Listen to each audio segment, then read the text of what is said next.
let me go ahead and get started talking about a movie, Josh, if you don't Okay. mind.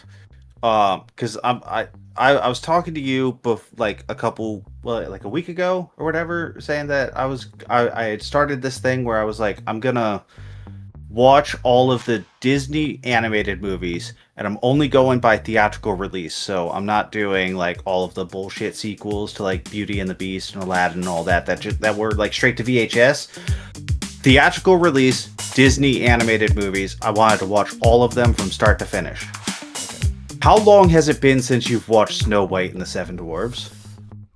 Probably 20 years, like high school or something. Right. So it had been, yeah, probably over 20 years for me also. And let me tell you, that movie, um, one, all of the three actual human characters are all rotoscoped, and Yeah. they kind of look like shit.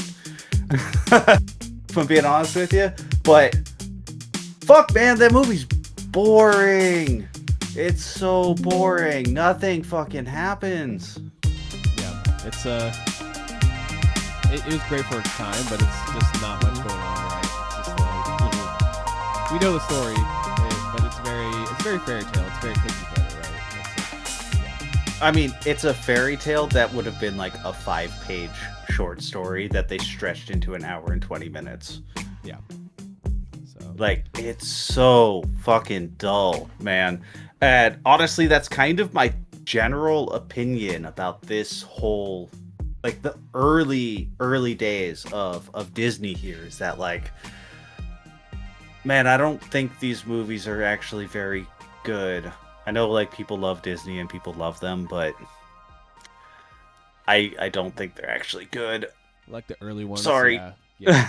Are you gonna watch all the animated movies or just every movie? Are you including like Bed Knobs and Broomsticks and stuff like that, or are you just doing animation? I'm only doing animation. Um, so there's a Wikipedia page that is specifically uh every Disney animated theatrical release. Okay. So those are the qualifiers. So like some of them do have live action. Some of these early ones do have like some live action in them, Yeah. but have animation as well, whether Like they're Pete's interacting with the Dragon characters. or something like that. Is that one? The Reluctant Dragon. Reluctant Dragon. Uh, Okay. Yeah. yep. Which I'll get to the Reluctant Dragon in a little bit, but so that's the list that I'm going off of, and it's like something. It's like 100 some odd movies, I think. Right. It's an absolutely ridiculous task, and it's. But the reason I wanted to do it was because we only own like 6 or 7 Disney DVDs, Right. and Just like fill your collection like out, basically. yeah, Yeah. I'd like to fill the collection out with more, but I'm glad I didn't just like go out and buy Snow White because I would have bought it and been like, I just wasted $15. Right. Instead, I just watched it on Disney Plus because I'm Yeah. never gonna watch this movie again. As I say, you're like buying something that's just gonna collect dust on a shelf. Like you're never gonna put Hmm. it in if you had it physically. Yep, So, yep, exactly. are you just gonna make a list of the ones you like that you're like, oh, I need to own this as you go? Then is that kind of the idea? Yeah, that's kind of the idea for myself. Um, and I kind of like I know some that like I watched as a kid. That's also the main thing, right? Is that like I haven't watched most of these movies for like 20 years. Yeah. So I'm another one that it's the third movie on the list, but like Fantasia. I loved Fantasia when I was a kid. I will never sit down and watch Fantasia again at home. Yeah. And like Fantasia's it's the music's great because it's all like Beethoven and Bach and Travalsky, and like I like classical music and I like the animation. All of that looks good, but it's just long and kind of boring. And it's like if I ever watch Fantasia again, it will be with a live orchestra playing to the movie. I That'd be think that cool. would be really, really cool. Yeah. But just sitting at home watching that, like, no, It's no. it's it's the thing where it's like it's an early days thing like this. Nobody's seen anything like this at that time, so it's kind of one of Yep. those like it's very groundbreaking, but that doesn't make it mean it Yes. makes it like a very entertaining watch, right? It's more Uh like huh. this is cool, this exists, it is worth watching at least a couple times or once or twice, Mhm. but it's not like you're gonna sit down on a Saturday while you're making your models or something and throw it on. You're not gonna be Right. doing that. Yeah, Exactly. yeah, Yeah, I was mostly just bored. And like I said, like if there was a local orchestra that was putting on all of that music just with the animation on in the background on a screen, like 100%, I would pay for that. No doubt. That would be fantastic. But I'd like going and seeing live orchestras. Like that's fun, you right. know? Mm-hmm. There's a different level of power that you get from being there in the room with everybody playing their instruments than just listening to the music off the TV. That's true. So, Yeah. So, do you want to go through more of these, or do you want to kind of jump back and forth, or do you want to do like the whole rock block of all your Disney stuff here? It's up to no, you. I don't want to do the full rock block. Let me talk about just a couple of the other like really really early ones. So Pinocchio Yep. um doesn't feel like a story. It's like a series of vignettes of things that happen. Um It's good. I and think Pinocchio is good though. Like actually, really, I think that's rewatchable for sure. It's kind of I creepy and fucked up a little bit at times. a little bit, yeah. Yeah, yeah, Um I don't This is definitely one of the better ones in my right. opinion. Um it's like I don't know, it's just not a story. That's my problem with it. It's a series of things that happen that are not connected to one another in like any way. Yep. So it kind of sucks because of that. Um but like it's fine, I guess. Um and then we briefly mentioned the Reluctant Dragon, which is it came out. Josh, give me the year on that. I think it was 37. But I'll while pull I'm it up. talking Yeah, about go it, ahead. You're good. um, this movie is a mix of live action and animation, and it's basically a story of a guy who like his wife wants him to pitch a movie to Disney, so he goes to what I think is like a fictionalized version of the animation studio, and he's like running around and trying to find Walt, but also being like chased by not chased, but like pursued by this guy who's like a security guard who's like really strict and he keeps like ducking away from him because he doesn't like the security guard. And so he keeps interacting with like all these different parts of the studio and he's like watching how sound is recorded to an animated scene and watching how like they show like the whole like photography setup for how they photograph cells on top That's really of cool. like the background paintings and stuff. And like all of that's really cool. You get to see like Donald Duck's voice actor um From back like then. on screen doing his thing and talking about like how he does Donald Duck's voice and stuff like that. So like it's I found that one actually interesting. Hmm. I don't know if it's good, but it is interesting, Right. if that makes sense. The year on that is 41 actually. Okay, So 41. So yeah. a little later. All right. I'm gonna stop talking about Disney for a minute, Okay. and I'll get back to it. But I don't want to do all of them in one giant block. Okay. Um, I can do a little TV, or we can talk about Gary if you want. We both watched that. Yeah, let's talk about Gary really quick. What did you think of this? If people don't know what it is little like what is a 50-minute short, basically like a lost Uh-huh. episode from the bear, or like an extra bear. It kind of builds up to the next season for sure. There's a little bit of that, and then it tells a little bit of Yeah. backstory too. Yeah. Yeah, I thought it was very good. It was very well acted. John Bernthal just in his bag. This whole episode, he was so Yeah. good in this Yeah. episode. Basically has an emotional breakdown throughout the entire episode, and it's just it's kind of hard to watch, but also you don't want to look away, type of thing. You know? Hmm. Yeah.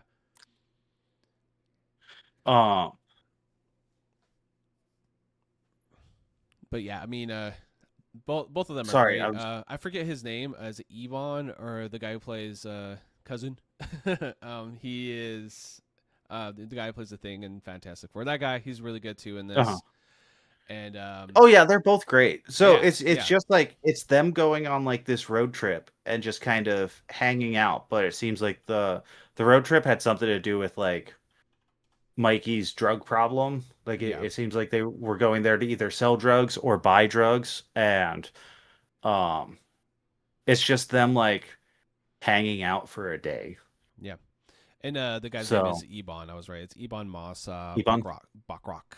Yep, that's his name. He has a very unique name, but yeah, yeah, he's really good too. I mean, obviously he's great in the Bear too. He has a very yeah, awesome story arc. It was cool to see him before his like maturity, like at the low, like his scummiest pretty much right now. hmm You know, in this episode, he's like, legitimately the whole episode is about them dealing drugs, or at least they think it is. You know, there's a twist, but right, um, drugs are some mysterious package, we'll say.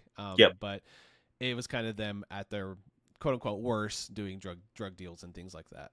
Yeah, and I mean like they go into a bar at like 10 a.m. and they're just like partying and having a good time. So, Yeah, yeah. they had like the time of their life in there. Everybody loved them too in that bar. Yeah.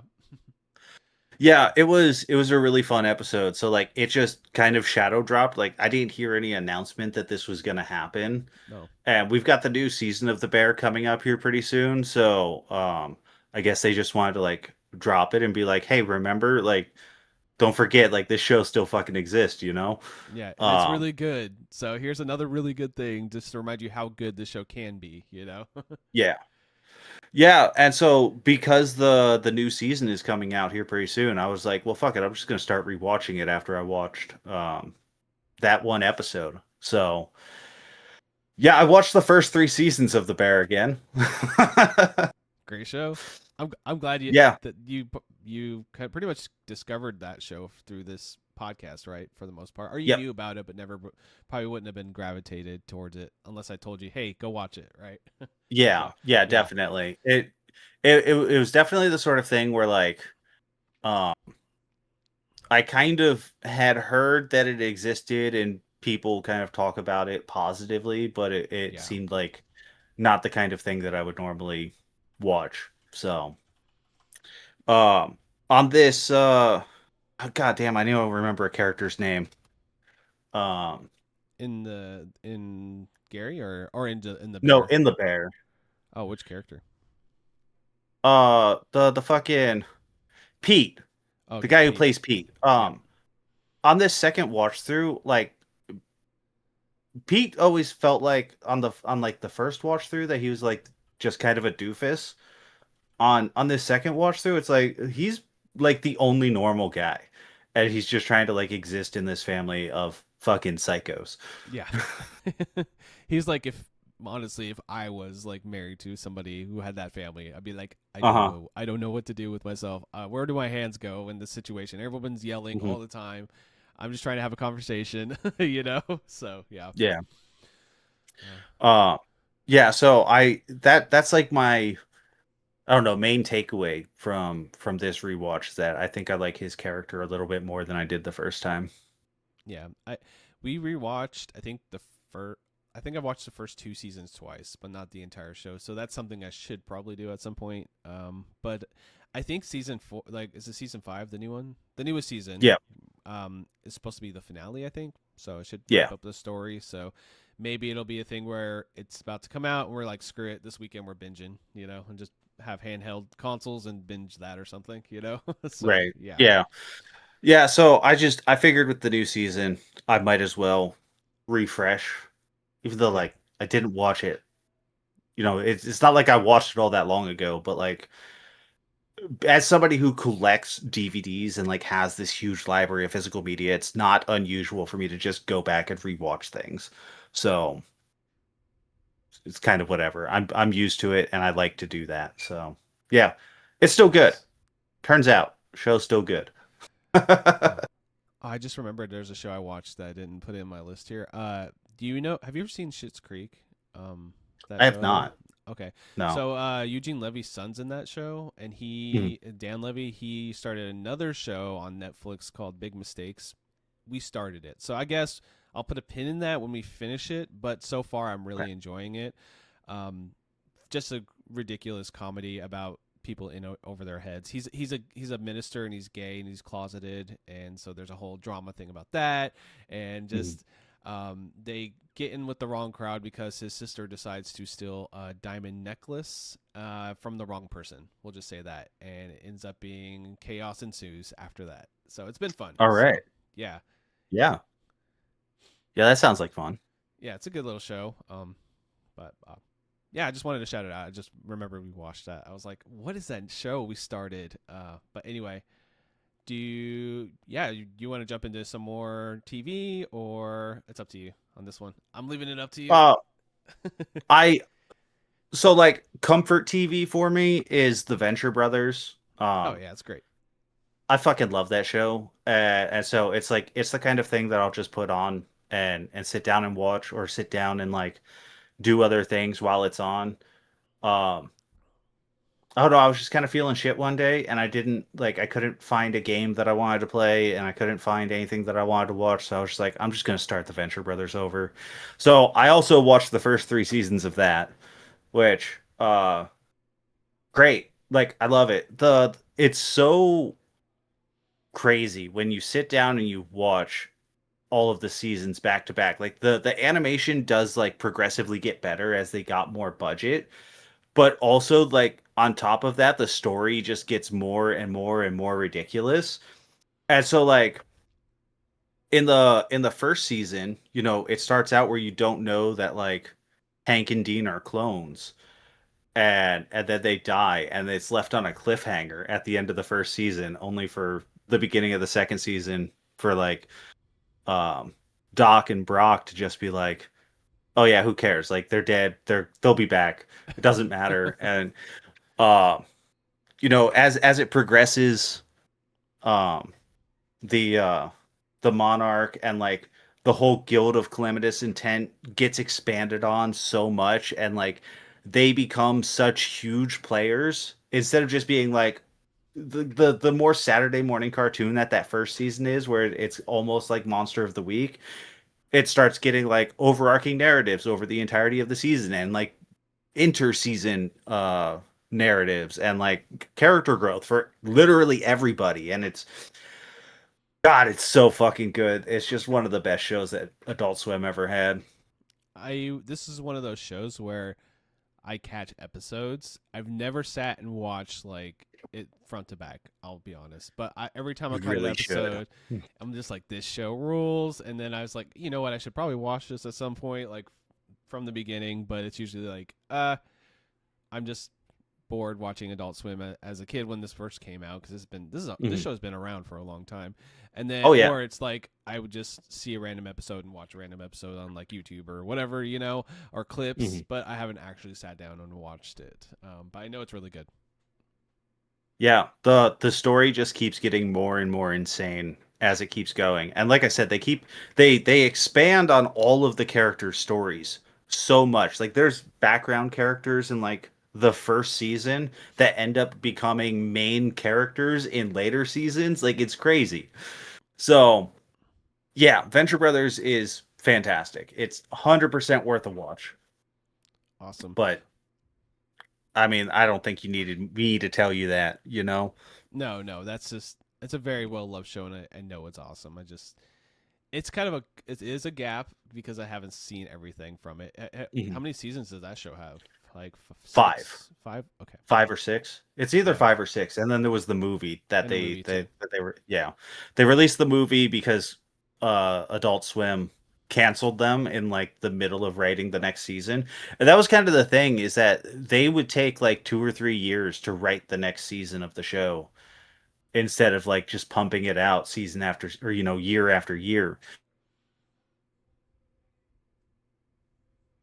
So at one point it was the longest running show on Adult Swim, but only had like 5 seasons. It's not like Robot Chicken where, Seth Green was just pumping out episode after episode all the fucking time. Yeah, But yeah. that show has like 20 seasons probably by now. It probably still has Oh. episodes.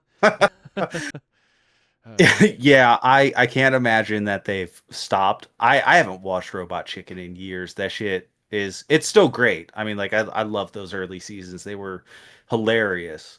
Um The back in my days of still smoking weed, it was like Hmm. fucking get stoned out of your mind and watch some Robot Chicken and just laugh your ass off. Yeah, it's the epitome of stupid fun, funny fun. Uh huh. It's good times. Well, speaking of superheroes, loosely Venture Brothers to superheroes, I have a Yeah. few TV shows from superheroes. We can just run through all three of these because they should be pretty quick. So, Yeah. Daredevil season two. The reason I wanted to bring this up, we finished the season. It was very good. I Mhm. really enjoyed it. You asked me a question last episode if there was big courtroom drama in the show. Uh huh. The last episode is one of the best like Daredevil courtroom things I've seen in comics or shows. Like it was that good. Sweet. So it's basically the way they wrap it up with him. Obviously it's going to be him versus Kingpin for some reason. I won't spoil why. But Right. um, the way No, he, he's in court against Kingpin. I never would have guessed that. yeah, I mean, yeah, and then there's what he chooses to do in that courtroom scene and just his speech and everything. It was very good. Really, really enjoyed the finale. It's like probably the most true to comics thing that's been made, I would say, for like a Sweet. character. So Oh yeah. very good. And then they came out 2 weeks after that, I think, with more Jonathan Bernthal. The Punisher, One Last Kill.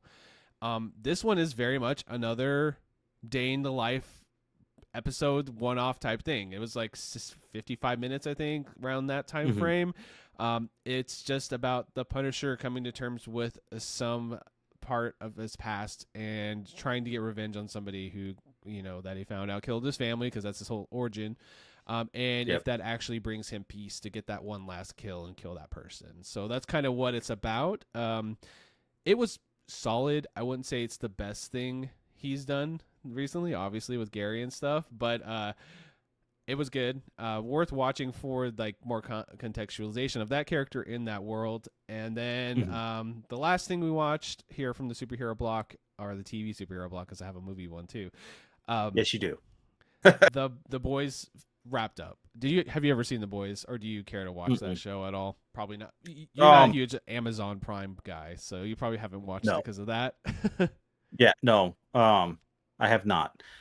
Maybe eventually I will, but like I've heard it's good. It's supposed to be like subversion of superhero tropes and like Yeah, all that, and like that's fine. But like I saw The Watchmen. I've read The Watchmen. That's yeah, that's my subversion of superhero tropes. Like, yeah. It's true. but whatever. So the I've thing heard it's about great. the boys, so obviously the Watchmen's amazing. That goes without saying. That's definitely better than this, but the boys is more silly and comedy focused, and Mhm. it starts to lean into like real life politics and things like that too. So there is like basically the guy Homelander, the main superhero slash villain of the story. The guy who has all the Superman powers is he slowly kind of turns into a Donald Trump like throughout the show. Like it's so Mhm. like one thing happens in real life and then he does it in the show type vibes, or vice versa sometimes. So Mhm. I think it was done well, and he's a very good villain. But I think they lean into like the oh look guys, he's Donald Trump too a little too heavy by the end of the Right. show. Yeah. But I think there are some. I feel like this season, even though it was a short season, had like one or two like kind of slower, fillery feeling episodes. I feel like they could have wrapped this up last season in the same way, and it would have been just as impactful. But I'm not saying I didn't enjoy my time hanging out with these characters for another season and see some crazy things happen. But Mhm.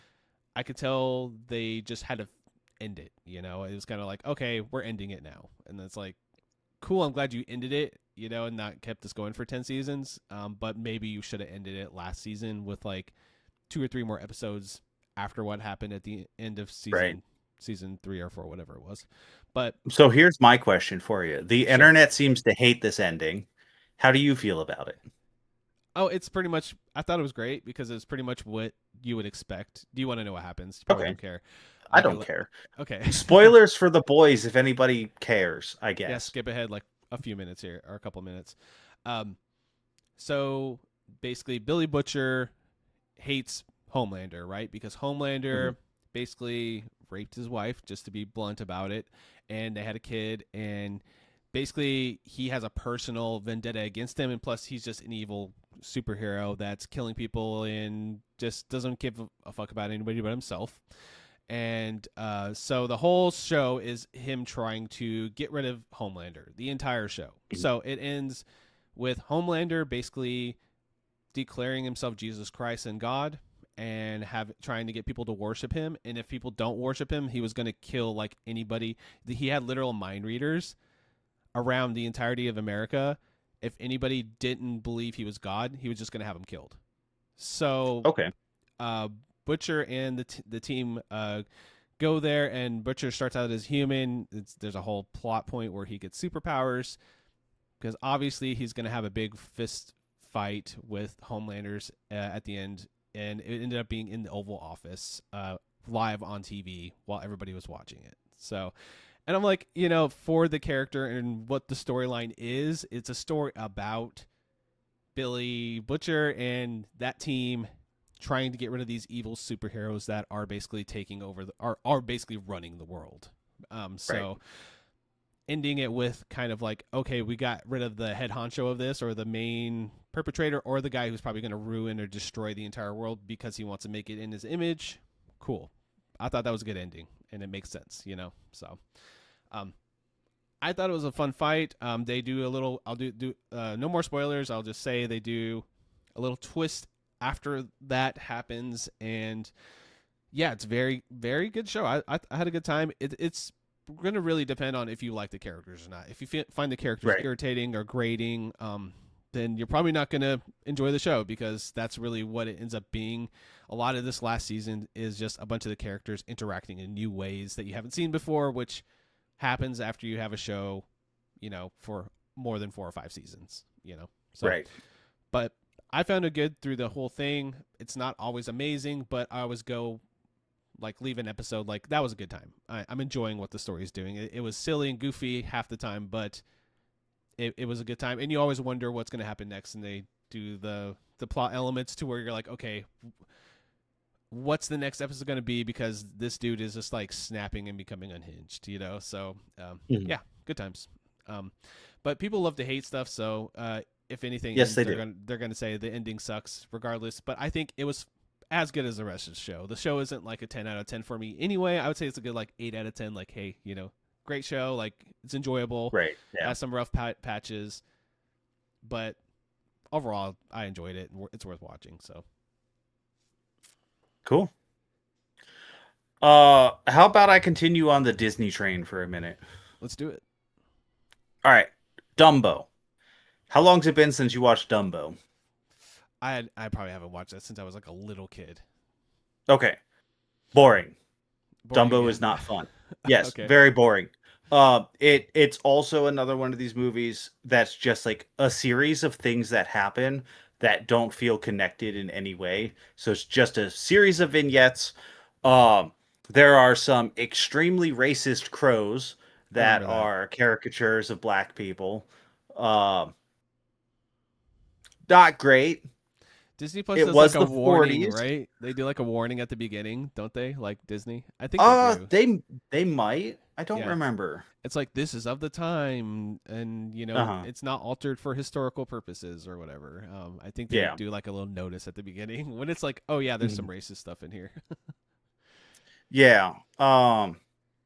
So not great. I will never watch this movie again. It's boring. Um, just to be You're good. blunt about it. Um, Bambi. This one's better, and it looks really, really good. Like, this is probably the best looking movie out of like this early era. Probably the best looking. It might be the best looking Disney movie like up until like maybe the 80s. Like, Yeah, it's fucking gorgeous. They it's like did. it's like watercolory, right? From what I remember, Oh kind of. yeah. Yeah. So the backgrounds are all watercolor, and there's so much just happening on screen all the time. There's still not much of a story. It's just another movie of things kind of just happening, but a little. I do like Bambi a little bit more than than most of these others that I've watched so far.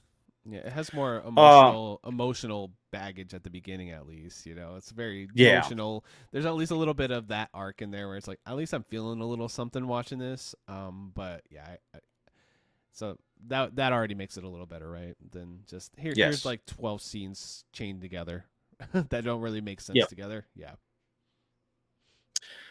Um, and then I'm gonna talk about three out of slightly out of order here because they came out. But I want to talk about one of these separately.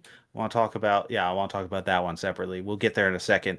So, Saludos Amigos, The Three Caballeros, and Make My Music are a series of three movies that were made during the beginning of World War II, and essentially from doing a little digging, well, by digging I mean reading their Wikipedia pages. Yeah. um Apparently what essentially happened was a bunch of the animators had to like stop animating because of the war and like go help on the war front, so they were left with like a skeleton crew, and like all of these unfinished ideas became these three movies.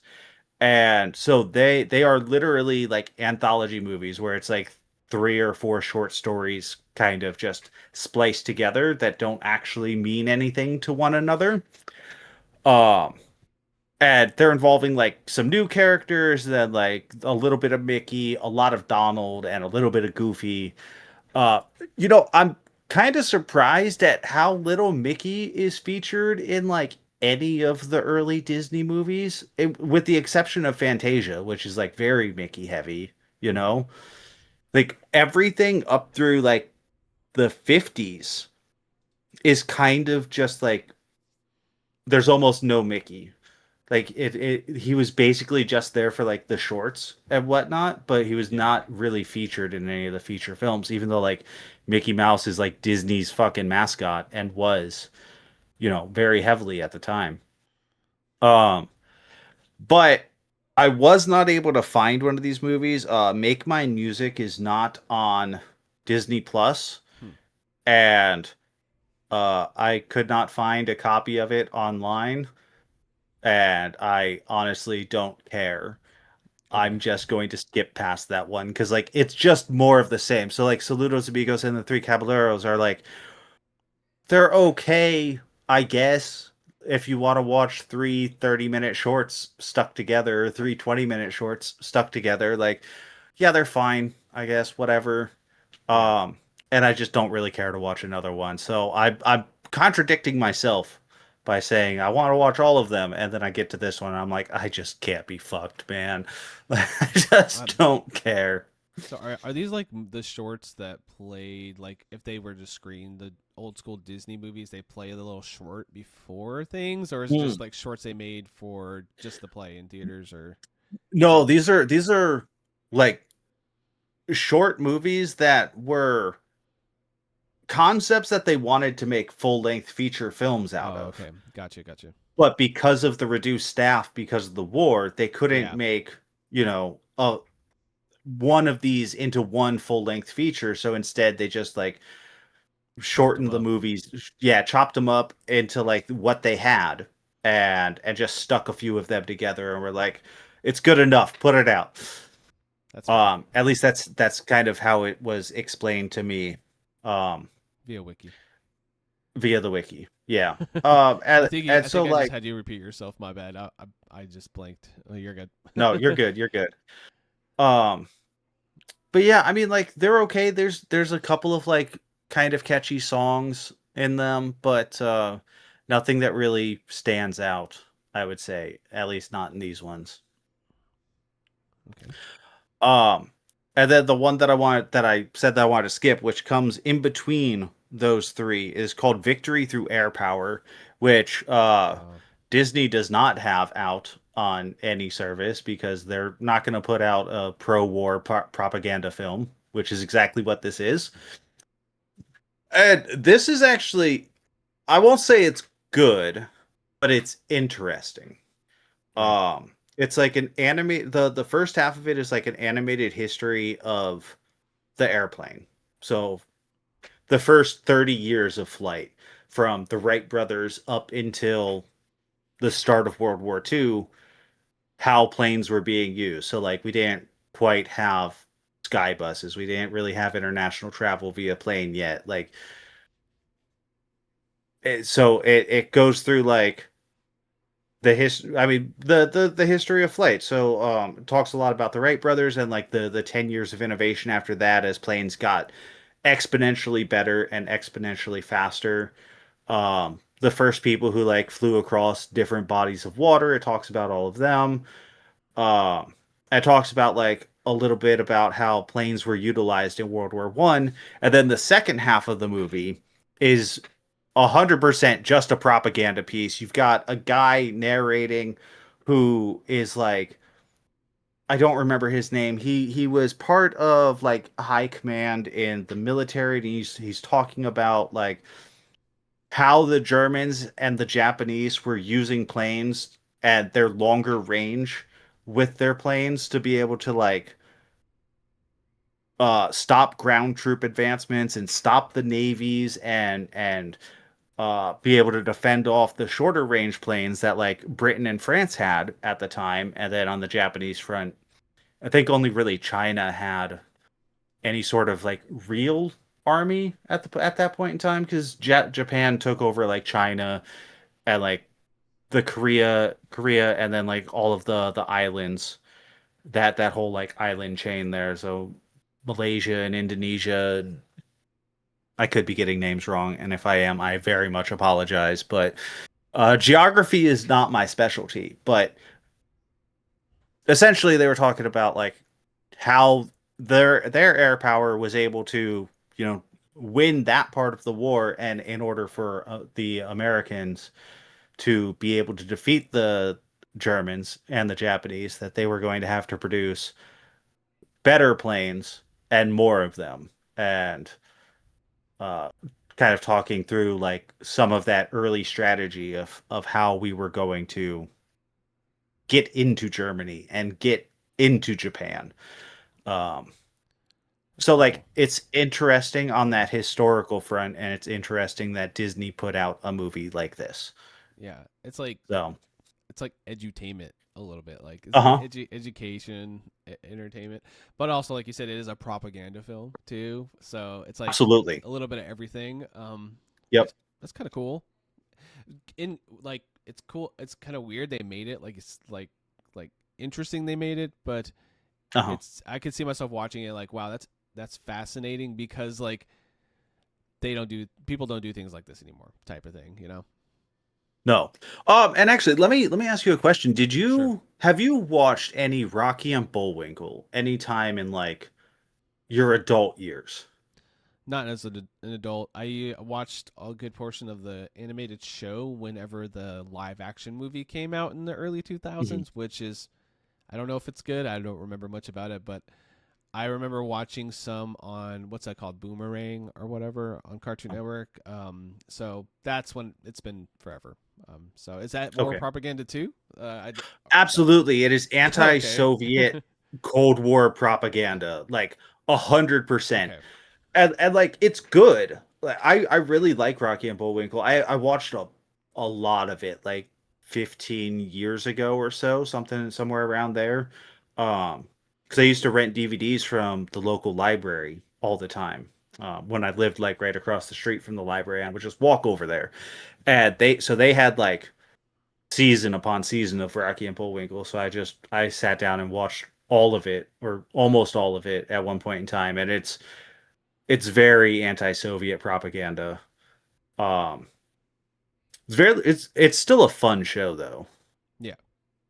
I do remember the villain was kind of like Soviet vibes. So yeah, Yeah. Borscht or I don't is the name Borscht or something. I don't know. It's been so It's long. fucking Natasha Yeah, and Natasha. Natasha. He has that voice. yeah, Yep. fuck what yeah, like the most stereotypical Russian names that you could think of. Yeah, Um, it's not Vlad. What the fuck is his name? It doesn't matter. I'll look it up. But I'm going. Um, but yeah, I don't know. Like It is Rocky and Boris. Bullwinkle's You're right. fun. It's It is Boris. Boris. Okay, Boris yes, Boris and Badenov Natasha. and Natasha Fatal. Yep. Yeah. All right. Um, Interesting. It's an interesting show, and Victory Through Air Power is an interesting movie. Nice. Um, do you want to save the last one here, or do you want to run through it, or? You let me yeah, let me go ahead and knock out these last couple. So, Okay, you got two more. Oh yeah, you do got two more. yeah, I got two more. So, Victory Through Air Power is not on Disney Plus. Song of the South is not on Disney Plus. I mean, we know why. We know why, because it's racist. Yeah. It just is. Um and like despite that, I don't think it's that bad of a movie, which is kind of shit to say. Um like the idea of it is like it's mostly live action with a little bit of animation. And the whole concept is like this kid and his mom have to go down to the like grandma's plantation, and it's the 40s, so she doesn't have slaves, but she's got a lot of servants, and they're not white. Yep. Okay? And they're probably not being paid very much, if at all. And they're not treated very well either. Um, Probably not as poorly as slaves would be, but not great either. Yeah. Um, but like kid's upset, so because his dad left, had to go back to whatever city they came from, and so like he's getting these moral stories from Uncle Remus, who I kept wanting to call Uncle Ruckus from the Boondocks, just Mm-hmm. because I love the Boondocks so much. But it's not Uncle Ruckus; it's Uncle Remus. And so like Remus will tell him these stories that are the animated portions where like there's a little moral within the story, and then the kid takes that moral forward and applies it to like the poor bullies that are down the road from his house. Um, and so like it's okay. Yeah. I don't want to say that it's good. I also like, we're two white guys. We're not definitely not the ones to be speaking about like why this movie is as racist as it is. Like that's not my place. But know that that's what you're getting into if you watch it. So, Yeah. I'm good not watching it myself, but I mean it's mhm. interesting because it's of the time. I do remember my Yeah. grandpa on my dad's side loving this movie like when I was very young. So Mhm. the Bluebird on My Shoulder song, whatever that one is, he would play it over Yep. and over again. Loved it. Yeah. And Yeah, so like so there's that song, there's Zippity Doo Dah that came yeah, from this movie. So like there's yeah, some music that like is really popular among like Disney fandom that came from this really kind of not appropriate movie. yeah, Uh yeah, so kind of sucks, not great. Um but an interesting piece of like history. yeah. Decently made movie, But just the subject matter not the best from that yeah, racist perspective. Yeah. and like it's definitely not the most racist movie I've seen from the 40s. Oh, So, yeah. like there's nobody in blackface. So like that's a positive, I guess. Um I don't know. It's a very difficult movie to talk about because I don't feel like I'm the person who should be talking about it, right? Okay. So, We can move on from it. That's fine. yep. Um, and then Fun and Fancy Free is like two short films stuck together.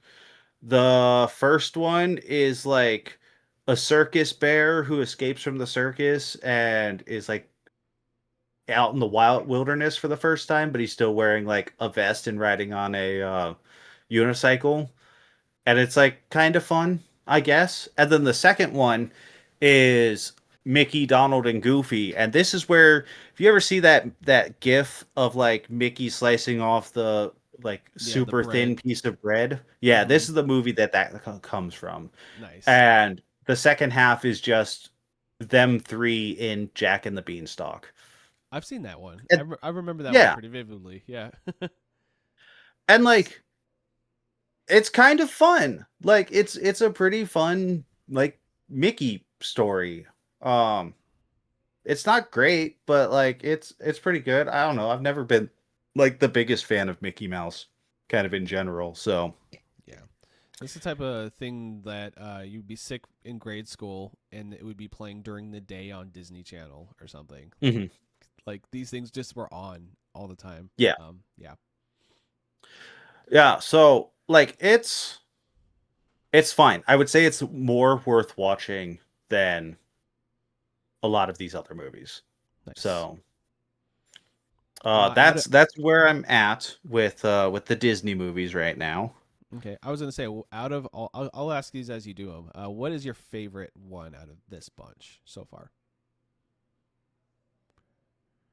Maybe The Reluctant Dragon.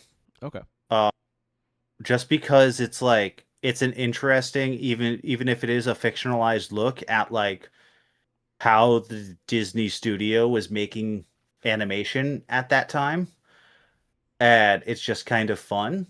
nice. So, um, yeah, I don't know. I'm like nearly through the 40s of the Disney movies, and so I've got two more until I start getting into like what I would consider actual good movies. Because Nice. once we get into the 1950s, we have like The Adventures of Ichabod and Mr. Toad, Cinderella, Alice in Wonderland, Okay, Peter Pan, Lady and the Tramp, Sleeping Beauty, 101 Dalmatians, like movies that I remember actually really liking as a kid. So I feel like I'm at the crest of like getting through the stuff that I'm just bored to tears by and actually going to be start enjoying some movies. that's So, fair. I was looking up when Robin Hood. Robin Hood's later than I thought it was. That's the 70s. Okay, I thought it was like mhm. a 50s movie for some reason, but love that one too. Oh, I love Robin Hood. Like Yeah, that, we have a huge Robin Hood poster in our house here. yeah, it's So, a great movie, classic. yes. Since you did all your Disney stuff, do you want me to go ahead and run through my Marvel stuff so then we can just do like the more random movies after that? I think that Yeah, makes yeah. sense. Go ahead and knock out some Marvel. What you've got a few here. Yeah, go ahead. Yeah, what 7 movies? Yeah, yeah. Yeah. So we decided we're gonna at least get up to Endgame. We haven't really watched any for a couple weeks here, but we watched Black Panther. Have you seen any from this list? Here. Let's see. I've seen Black Panther. I've seen Doctor Strange. Nice. I think I saw Ant-Man and the Wasp. Either I saw that one or only saw the first Ant-Man. I don't remember for sure. And I think I've seen Infinity War. Nice. That's a good one. So yeah, Black Panther. Great origin story for this version that series is version of Black Panther. Yep. Very good villain with Killmonger, Michael B. Jordan, basically just kind of chewing the scenery a little bit, but he's a very hate you kind of hate him, but you see his perspective, which is the best type of villain, because he basically got pushed out of his like homeland because of Black Panther's dad, and Mhm. it's so he's pissed off at Wakanda and he ends up taking over and it's about his reign being horrible. It's very Lion King coded. He's like Scar Right. basically, Yep. good times, very good movie. My main comment and negative to this one is the CG at like the final scene is just bad. It looks like rubber hoses smacking together a little bit when they're Mhm. fighting. Um, it does the thing it's supposed to do, but it really feels like when they were animating this, they had like, okay, you got to get this done by such and such date, no matter how good it looks, type of Mhm. feeling. At the end, the rest of the movie is great. I love the storyline. I just think that last fight is a little rough, but good one, good Yeah. times. I feel like that's a problem with Marvel a lot. The more I watch these, I'm like, there are some weird kind of off-looking CGI moments in some of these. I mean, they got to cut corners somewhere, Yeah, they're making Otherwise it like would. 3 movies a year or something. 4 movies a Yeah, year. and So otherwise it's going to be like this movie cost $37 billion to make and took 4 years to make all of the animation look as good as it possibly fucking could. yeah. You know? And then next up we got Spider-Man: Homecoming. I love this movie. I think this is one of the best Spider-Man movie just generally. I think it's very well done. I know people Who have plays Spider-Man in this one? Tom Holland, Tom Holland. Okay. yeah. So this is I the couldn't first. remember if this was Holland or Garfield. So, Yeah, this is the one where Tony Stark is basically his mentor, quote unquote, and mhm. gives him his first suit. People don't, Oh, I have seen this one. yeah, people don't like that storytelling, but I think it works for the MCU because the MCU kind of revolves around Iron Man at least until up Mhm. till Endgame.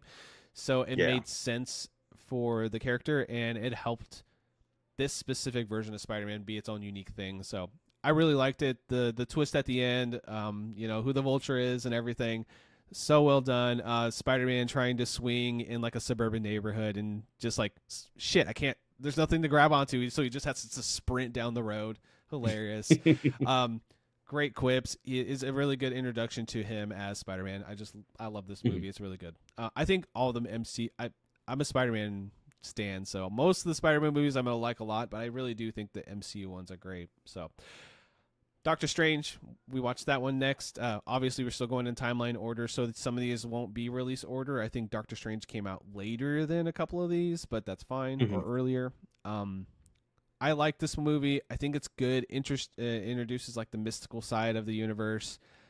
His story is very good. I think the ending is very creative with the time stone rewinding time multiple times. I think it's Mhm. really cool. Very cool visuals in his like, I guess ethereal plane exist that they go to where it kind of looks like Inception and like the buildings are Yeah. on top of buildings and it's like kind of looks like a kaleidoscope in spots. It's cool. Really fun visuals. The actor is good. I think Benedict Cumberbatch is good, but I don't think his American accent's very good. It kind of like falters a little bit. That's my main complaint for him, but he's still really Yeah. good. Like, why not just have a British accent? I know he's supposed to be from America, but who cares, right? Right. Yeah, it's a separate universe, like, it doesn't matter, honestly. Yeah. This might be, like, my favorite MCU movie. I Nice. do think this one's, like, legit good. Have you So, seen the sequel, Multiverse of Madness? no. I think if you like this, it's a darker Sam Raimi directed one of these. So I think you might like that one. Perfect. Yeah. So we I'm here have for that. Scarlet Witch kind of going off. So in that movie, I'll just talk about it briefly because it's really fun. The multiverse is kind of introduced. Scarlet Witch goes to another universe, and then Doctor Strange follows her, but she kills this group called the Illuminati. Mhm. And it has Mr. Fantastic, Professor X, and a bunch of like the guy who screams Black Adam, Black not Black Adam, but you know what I'm talking about. He like screams attacks or Black Mask or whatever. Him and he's an The only Inhuman. scream attack I know in, like, Marvel is Shriek, but Yeah, that's a yeah, I forget his Spider-Man name. thing. He's an Inhuman, so he's like a smaller character. But anyway, Okay. it's kind of like this council of super powerful people, and then Scarlet Witch just shows up and just fucks them all up and kills them all. Like gets Mr. Fantastic, Cool. is like shreds them into like ribbons, goes into Mr. Magneto's mind, or not Magneto, Professor X's mind, and like basically kills him from his mind. And it's just crazy. It's like very dark, very Sam Raimi. It has all that fun and like directorial stylings that he does with like the cool cuts and like the unique camera angles and lots of Yeah. gore and blood. You know, it's a pretty interesting Marvel movie. So yeah, I got on a tangent, but yeah. Anyway, we continued our watch to Thor Ragnarok. This movie's just a lot of fun. It's the best Thor, probably the best Thor anything in the series, like Mhm. any of these movies. It's just very colorful. It looks like a comic book come to life in the best, most perfect way. Like there's a lot of really cool, like the Valkyries are attacking and they like freeze frame it as she's like has her sword out with like lightning strikes from the sky. Just very cool imagery in this whole movie. Hela's a good villain. She comes out and she's like destroying people and she's just literally the first time you see her, she grabs Thor's hammer and just shatters it. So she's like super evil and super powerful. So Mhm. just a very fun movie. Ant-Man and the Wasp is good. I'll say it's more Ant-Man, and I liked it more this time than I did originally watching it. I was kind of down on it because I think this came out after Infinity War. So I was like, I just want to see what happens next in Infinity War. I don't want to watch an Ant-Man movie right now. You know what I Right. mean? Yeah. So I think without that context, watching it now, you know, after watching Ant-Man not that long ago, I think it's a great follow up to that movie, and it's just very entertaining and well done. So, funny, maybe not the as good as the first one, but still a good time. And then we got Infinity War and Endgame, a good double back a feature back to back of the craziest fights ever in the series with every single character involved, including a lot of time travel elements in Endgame, which Mhm. take it or I could take it or leave some time travel stuff. This is done closer to like a Back to the Future vibes than it's just fun and it's cool to revisit those old movies with like they're observing the movies basically from a distance, which is kind of fun. Right. It's a fun way to do a clip show, but not really have it a clip show, because they do redo the scenes and like they are interacting or trying to like be in the background and not get noticed by their old selves, and stuff. Right. Yeah. So, have you ever watched Endgame, or do you care to? Probably not, but Um, I'll probably watch it eventually. yeah, Uh, I just didn't and haven't. So, yeah.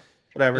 It's one of those ones where it's like this is the biggest fight in history. They screw the timeline up by accident, of course, because you always screw up the timeline if you have time travel Mhm. involved.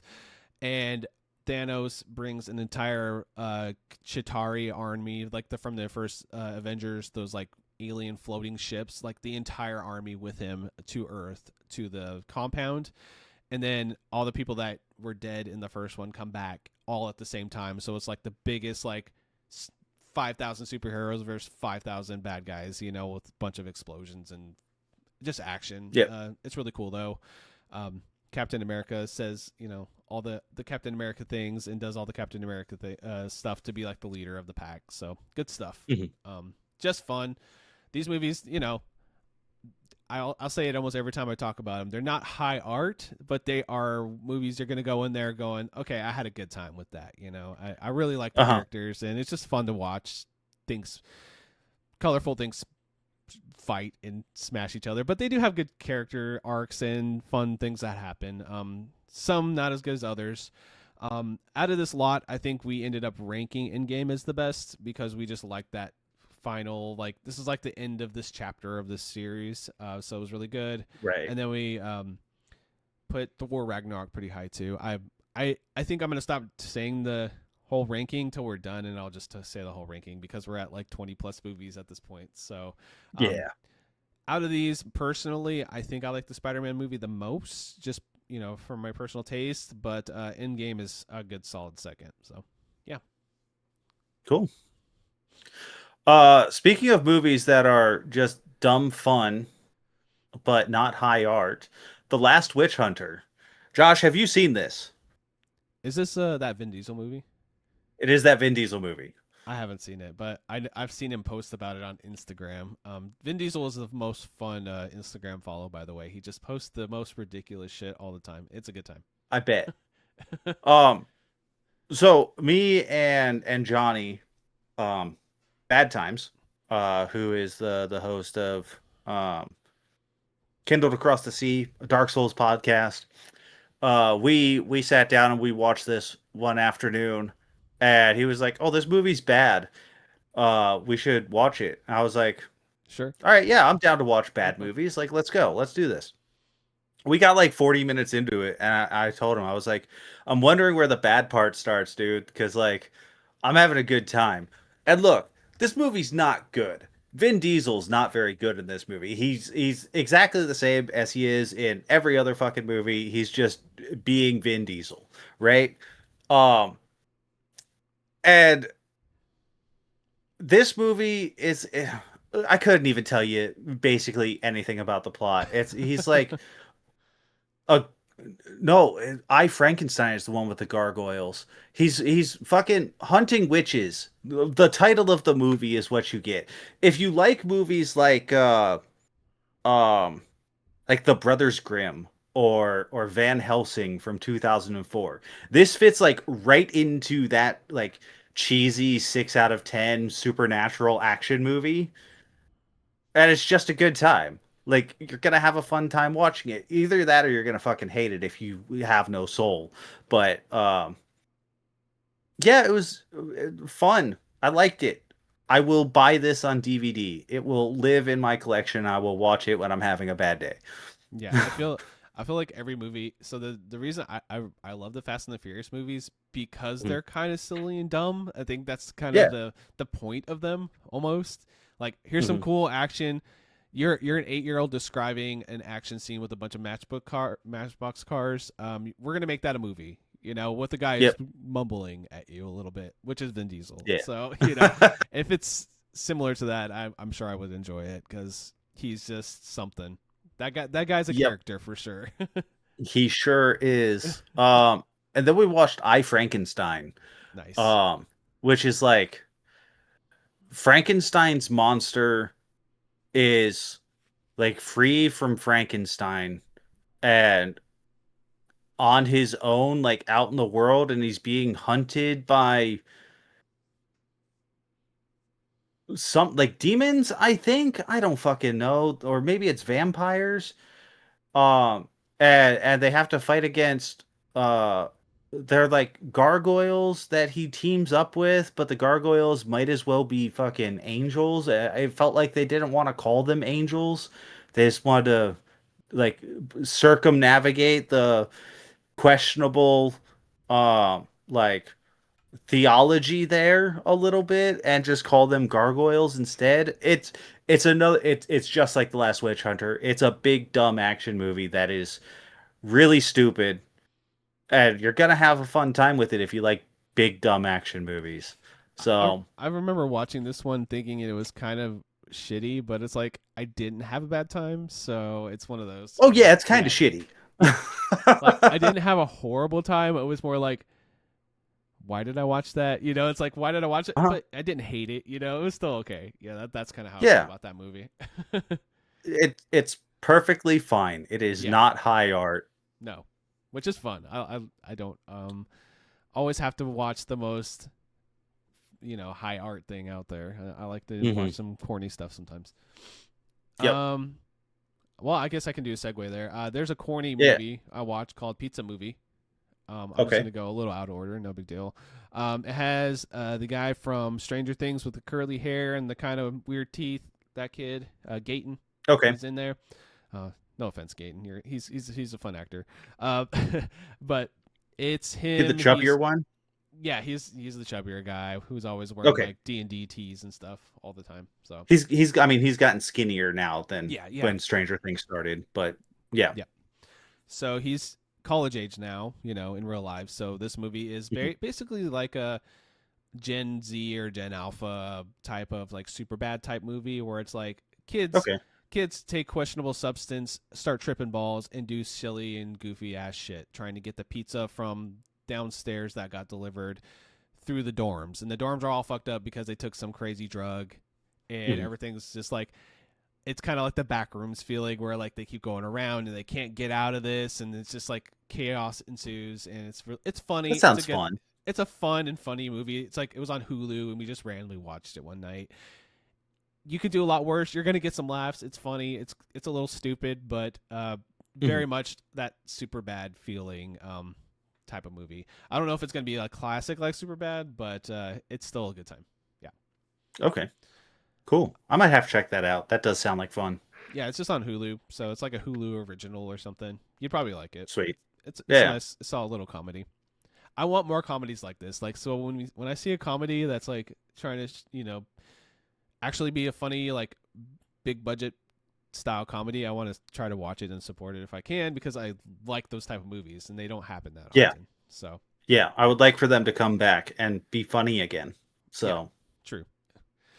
Something on the other end, I'll go ahead and do another one here. I watched Good Boy, and this one's an interesting one. Have you seen anything about this movie? It's a horror I have movie. no idea what this is.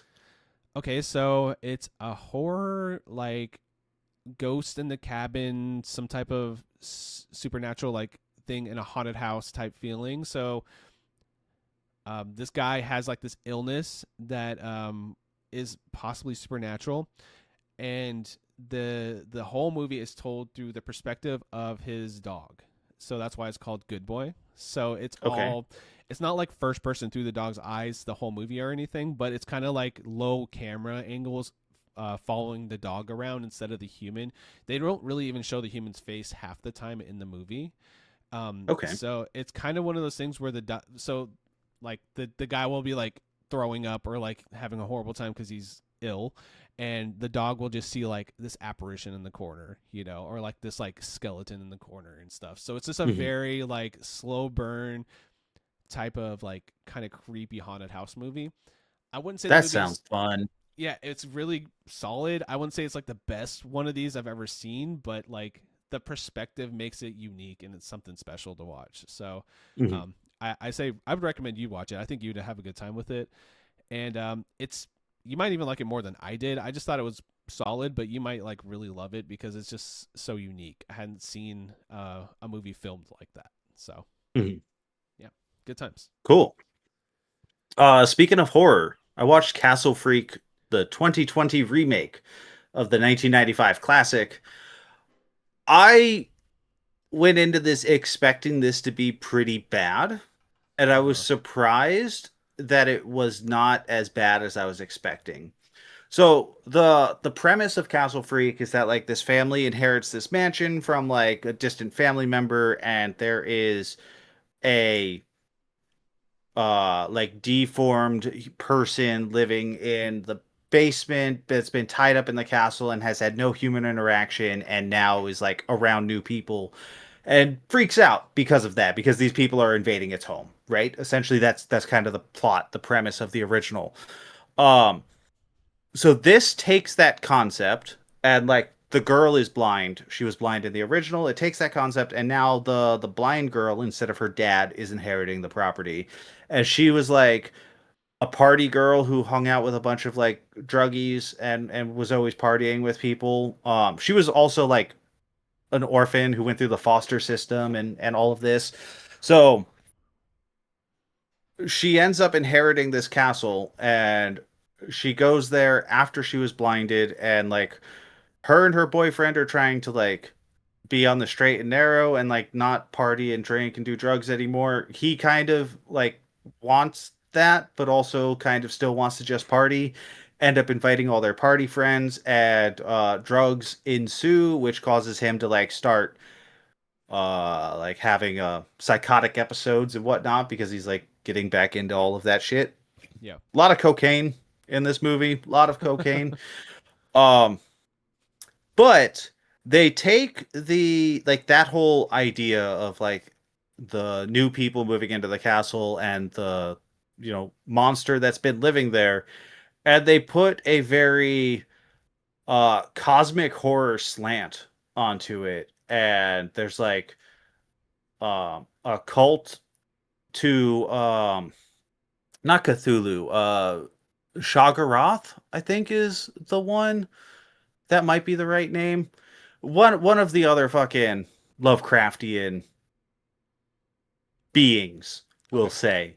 And it gets very cosmic horror towards the end, which I was not expecting. So I think that was a good way to take the idea of that original movie and turn it into something different and make it its own unique thing separate from the original without just like copying the same thing over again. That's Got good. a little bit of like Evil Dead 20 was it like 2016, 2018 whenever Yeah. that Evil Dead remake energy came out. It's got a little bit of that energy going on with like some Nice. weird things happening and a little Some bit like of hyper practical violence. effects and like Uh-huh. goopy stuff, all that. Yeah. Yeah. So yeah, it was actually surprisingly fun. Like Nice. I didn't hate it. So that's good. I like when horror remakes are actually, good. So Nice. solid. All right. Well, I have a couple of thrillers we can talk about. I'll Yeah. talk about the more comedy centered one first, called Borderline. Has Samara Weaving in it, our main from Ready or Not, same actor. Yeah. So I saw she was in another movie. She plays a pop star, kind of like a privileged white girl, nonchalant type pop star Hmm. lady who doesn't really like anybody or care about anybody but herself. But there is this crazy guy that is obsessed with her, and basically ends up kidnapping her and her like security guard and tries to force her to marry him. So this is the whole movie, is him kind of having like a psychotic break, laughing and being insane the whole movie.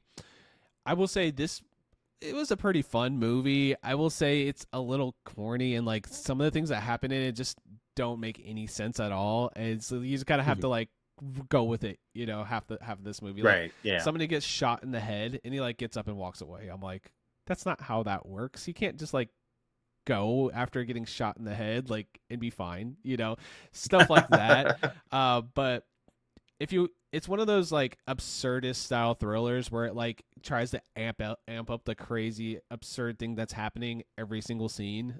So if Mhm. you're into that style of movie, you're gonna have a good time.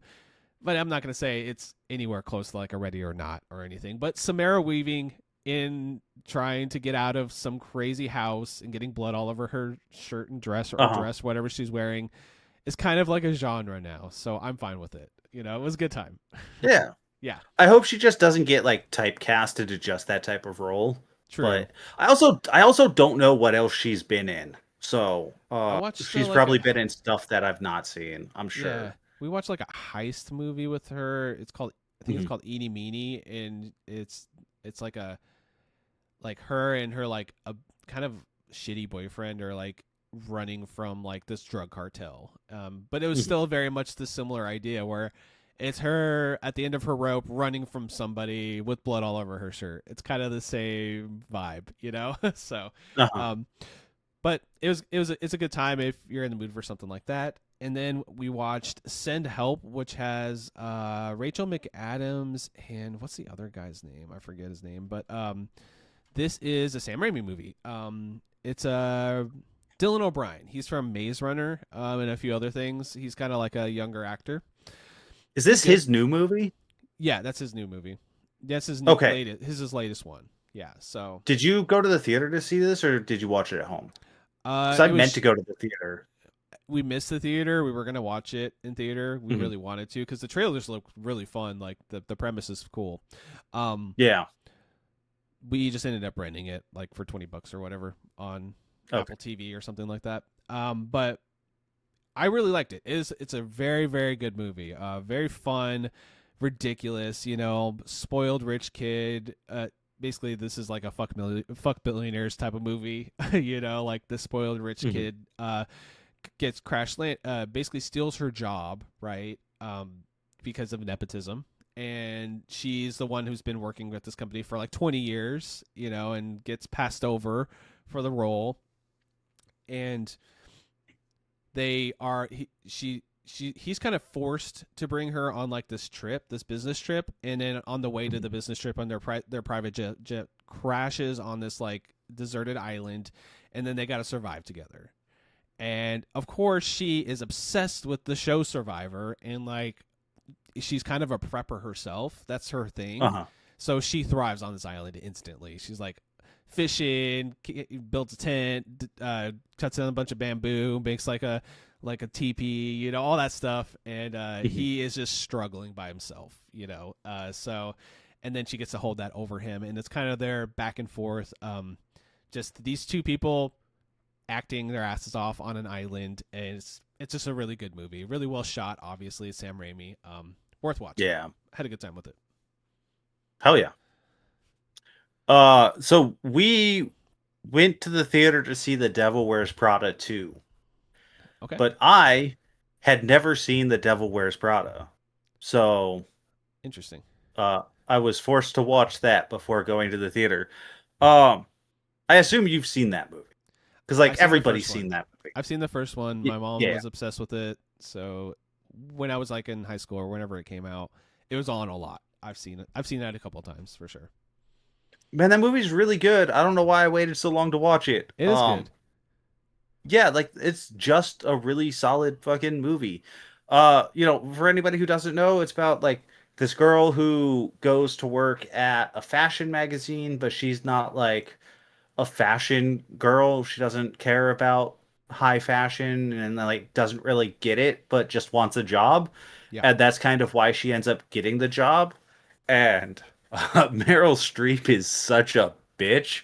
Like just the meanest fucking person at the beginning of this movie.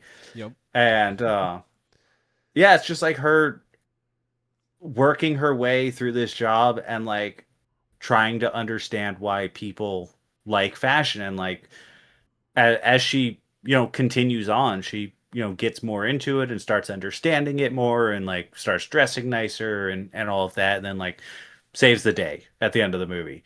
And yeah, it's really good. And then the sequel, um the fashion magazine is fucking dead because it's 2026, and who reads magazines anymore? Right. So the magazine is existing as like an online zine, and is like barely hanging on, but Meryl Streep's character is like still trying to run it like she did back in the 2000s when they were at the height of their popularity, and that's just not fucking working anymore. So um what is her fucking name? Anne Hathaway's character has to come back in, and like she gets rehired, and she gets hired as like the head of PR. And Meryl Streep's character like doesn't remember her, which I think is kind of funny also. Yeah. And it's her like writing articles for the the online magazine and like trying to bring it back into relevance in some way, and like she ends up being the, savior of the thing, just like she did the first time. Nice. um I won't get into spoilers, but like it follows like kind of the same formula, but it's definitely updated, with modern tech and like magazines not being a thing anymore. Meryl Streep is fucking fantastic She again, but always like when is is. she not? Yeah. When is she not? She's one of the best actresses for a reason. um yeah, it was really good. It was fun. Yeah. I enjoyed it. Yeah. It is this one where it's like, did it really need a sequel, or was it like, oh, this is actually worthwhile that they did this type of thing? I think they had something to say with this sequel. Okay, that's always So, good. Sometimes I feel yep. like they just make sequels just to do it. Just Yeah. oh, it's a nostalgia property. Let's make another one. So yeah, Yeah, I think they had something to say about like the death of print media, the death of fashion, the rise of fast fashion and like department stores, and how that kind of dictates everything now. Um and how maybe that's not so good. yeah, So, I think it was a worthwhile story for them to tell. hell yeah, I love it. Well, we're gonna end our what we've been watching with my favorite movie of the year so far, and Yeah? maybe my favorite Pixar movie, or not favorite Pixar movie, but it's like up there with like the great Pixar movies. It's You Hoppers. liked it that much? I really did. Have you Yeah? seen it? Okay. I've not seen it yet, no. I really love this movie. It was very good. So the premise is wild. Okay, so I didn't really know much about it. I knew it was like, okay, it's a cute Bieber movie, right? It's probably gonna have Uh-huh. some like Green Earth vibes or storytelling because that's kind of what the things look like, or it's at least a fun animal movie. Um, Yeah. so what the premise of it is, though, there's this girl. So she grew up with her grandma, and I'm not gonna spoil the whole movie, but I'll basically set up the premise of it. Uh, as they were growing up, her and her grandma would sit out on this like brook, like kind of like a creek that's like dammed up by beavers, right?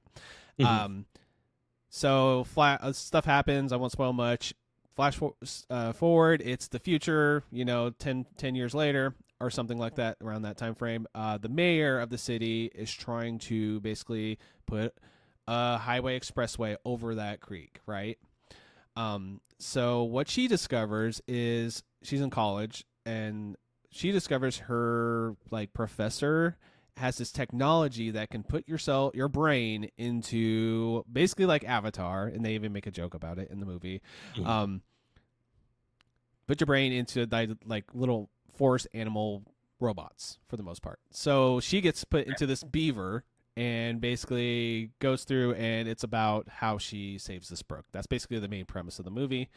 Um, but it's very heartfelt for one. It's very good. It has that core like emotional thing that Pixar always does in their movies when they're good, and then Right. it has it's like a very fast movie. Like it just moves from plot point to plot point. There's no boring downtime, and I feel like that's just modern day filmmaking in general. Is like we can't really Yeah. breathe.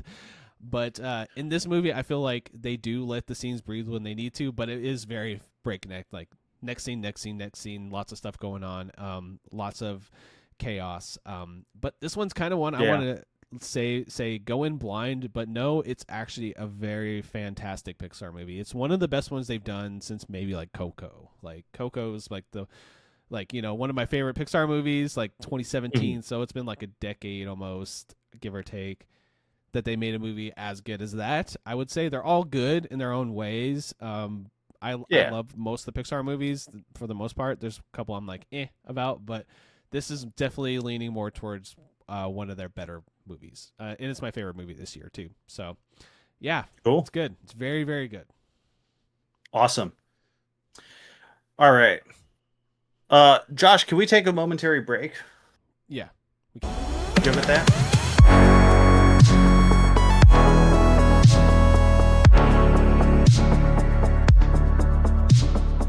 All right. We have two books to talk about, Josh.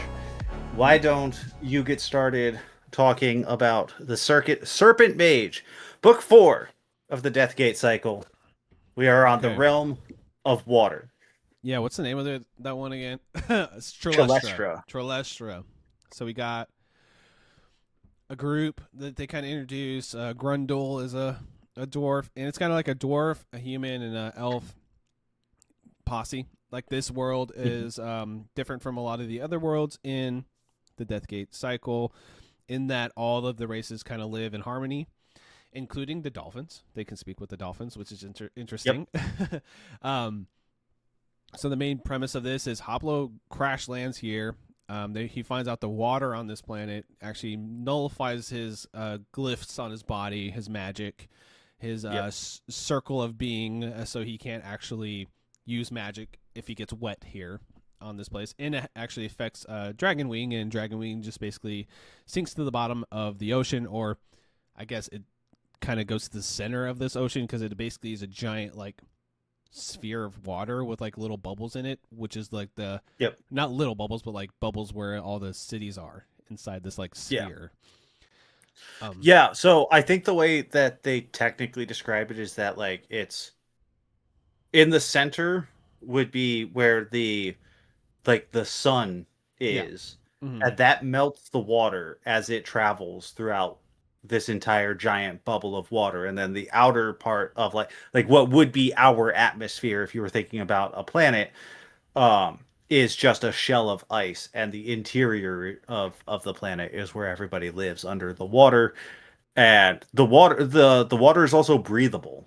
Yeah. So Yeah. It's like magical humans water. and yeah, since it's magical water, everybody can breathe it. All the humans can breathe it. All the mensch races, and as well as Haplo and the Sartan Yeah. eventually. Yeah. And so what ends up happening, which is this is a cool reveal in this one.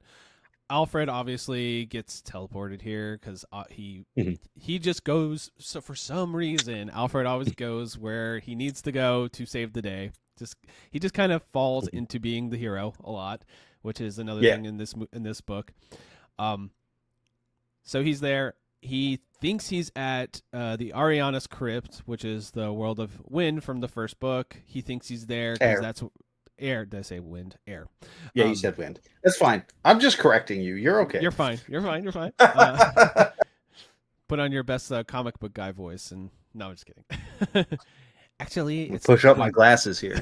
No, you're good. You're good. Um, so he thinks he's there, but he's like, wait, my wife's crypt has another person in it I've never seen before. And wait, Mhm. they're breathing. What? And they all wake up, and it's actually the original Sartans that did the Sundering, like the whole group that we Yep. find out. Basically being reanimated hundreds of years later, and they did not plan to be sleeping that long. They thought it might be like 50 years or something like that, Yep. when it seemed right to emerge. But no, it's been like 500 years. So they, and all these different realms that they split apart, have been kind of living and trying to survive on their own. since then, and their plan kind of failed for the most part. They find out. So Yep. goes through the storyline. Ends up, I guess we can go.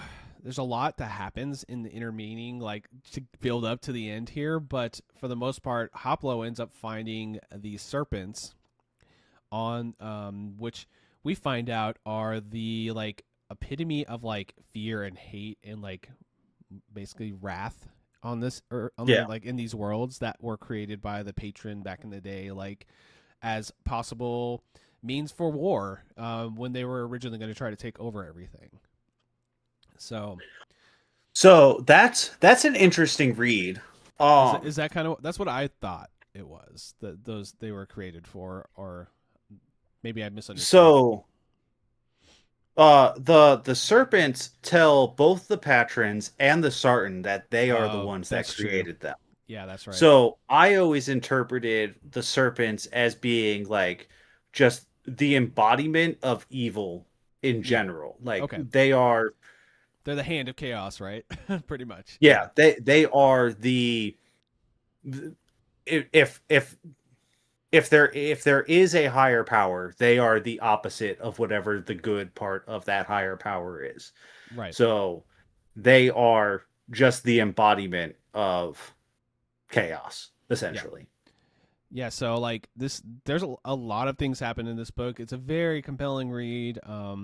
But basically what ends up happening is they go up against these serpents near the end of the book as best they can, but they're like super all Mhm. powerful. Um, what happens is Alfred is gone like for a while from Hoplo because he's doing his own side story with the Sartan people and kind of Mhm. learning that oh these maybe aren't good people. Like I thought Yeah, these were my people and they meant well, but maybe they were in the wrong too, you know. And him trying to yeah, learn that about his ancestors, pretty much. yeah. It's kind of hard, you know. It's an emotional journey for Alfred because it's Yeah. like he's been raised to believe that like the Sartans were the good ones. Like we were supposed to be the best. We were the ones who were trying to protect everybody. Yep. And then you hear the way that Sama, the head of the council of the Sartans, talks about the mensch races and talks about the patrons, and it's he's mean. He's full of hate. Like he does not like anybody, Yeah. and you know it's not the like moral code that Alfred was like raised to believe was what all Sartan were supposed to believe. You Yeah. know? Yeah. And then Sama's wife is like basically one of those things. She married him because she thought they were in love, but he really married her out of like convenience, well, for the most Mhm. part, for the family connections. And like she is realizing that he's kind of shitty to her, and then she kind of falls for Alfred throughout the storyline, like kind of like Yeah, both of them fall in love with each other, even though it's like she's married to basically the king of, or like the ruler of the Sartan, which is Mhm. kind of Alfred's storyline that's in parallel with Hoplo trying to basically get back and let Czar know, his lord know that these evil serpents are here. Pretty much, he wants to get back and let him know, yeah, right? Um, yeah. And so like at first he doesn't know that like the serpents are like against everybody yeah, because like they pledge allegiance to him, yeah, but they pledge allegiance to a lot of people. So, yeah. Their whole uh, thing is they just tell people a bunch of different things to ensue chaos and fear because they get stronger if there is more fear yep, and more war, more disagreements, more factions, and you know, the more negativity in the world, the more powerful they get. So that's yeah, basically what they're trying to do is yeah. turn everybody against each other. So Haplo and the serpents and the elves, humans, and dwarves that are living in Celestra are all essentially the sea sun is leaving where all the mensch are living. So Mm-hmm. their island is going to freeze. So they need somewhere else to go. And the next place that's going to be unfrozen is what they call it, the chalice. It's where the Sartan live, Yeah, it's like and where this. they. They call them sea moons, so it's like the furthest Yep. sea moon they got to get to. But before they do that, those serpents attack and destroy like a majority of their fleet too. So they're kind of stuck there. And then Hoplo like talks with them, and then they magically rebuild all these ships. And of course, nobody trusts these serpents because they're like ginormous, like smelly serpents, you know. Yeah. But they still start going towards the main thing, and it all ends up in that main Sartan city. Everybody ends up coming together there for like the ending of the book here, which pretty much the whole concept that they were saying is they were going to use the serpents to flood that city so they can overtake the Sartans because their powers will get nullified by the water. Yep. So Hoplo ends up in a prison cell from Sama and his crew, and with Dog. And basically, the end of this book is him watching the city slowly get water coming up as he's trapped in this prison cell. That's kind of how it ends. Yep. It's a very cliffhanger story. Yep. Anything else we should cover for that book? But I really enjoyed the read on this one. It was very every time I think this series is going to go one way, they usually have a creative thing I don't expect to come up, you know, which I love in storytelling. Yeah. Yeah, and that's one of the things that I love about this series so much is that like they take all these fantasy tropes and they twist them Yeah. and give them a new read on all of these different tropes, which is great. Like that's really awesome. Um, yeah, I don't know if there's much more in this one that we need to talk about in specific. I like the Haplo. crew. I like the crew that he goes with. What's her name? Grundle. I love that character. She's a really good dwarf Yeah. character. Yeah. Yeah, so it's Grundle, Iraqi, and um Devin, what's right? the other girl? Devin. Yeah, the other Mm-hmm. girl. Yeah, the human girl. And like there's a lot of like fun like storytelling with them, but they're not like super important to the overall plot. The humans and dwarves and everybody in this story are kind of a little bit more relegated to the background rather than being like major players Yeah. like they are in some of the other stories. Or Yeah. at least in Especially. the first two, I would say. Yeah, and yeah, actually, even in Hand of Fate, they're pretty important too. I'd say, or Hand of Chaos, not Hand of Fate. But yeah, Yeah. I like them though. They were all very unique and well written characters. One of Mhm. them ends up dying heroically, and you know it's like you still root for these characters regardless. And what I like seeing with Haplo, which is a trope, obviously, he's the bad guy that's slowly realizing that no, my strength is humanity. Like I care about these people, and I'm stronger when I surround myself with people that care about me. And he's slowly Mhm. realizing that. Basically calling he's called Alfred his friend many times at this point. He's like, Mhm. okay, that's actually my friend now, not just some annoying asshole. You know, like he Yeah. actually is starting to show his more compassionate side, and which. I really love Hoplo. I mean, I know he's the main character, and you should love him, right? But Yep. he can be hard to love at times when you're reading like why did you decide to do this versus that, but slowly I'm becoming like no, this guy's cool. He's gonna do the right thing at this point. So yeah. Yeah. Yeah, by this point in the story, and especially by the end of this story, he's gone through a lot of growth because he's been through a lot at this point. He's been to the four different worlds, and he's kind of seeing that like maybe maybe what his Lord Exar Yeah. wants isn't the right thing. Yeah. So, and that's Maybe they should have that's peace, a you know. big part of his like inner conflict is that like this is essentially the person who saved his life, and but how do you tell that person who thinks that they're right that they're wrong Yeah. and not doing the right thing when they don't want to listen to you.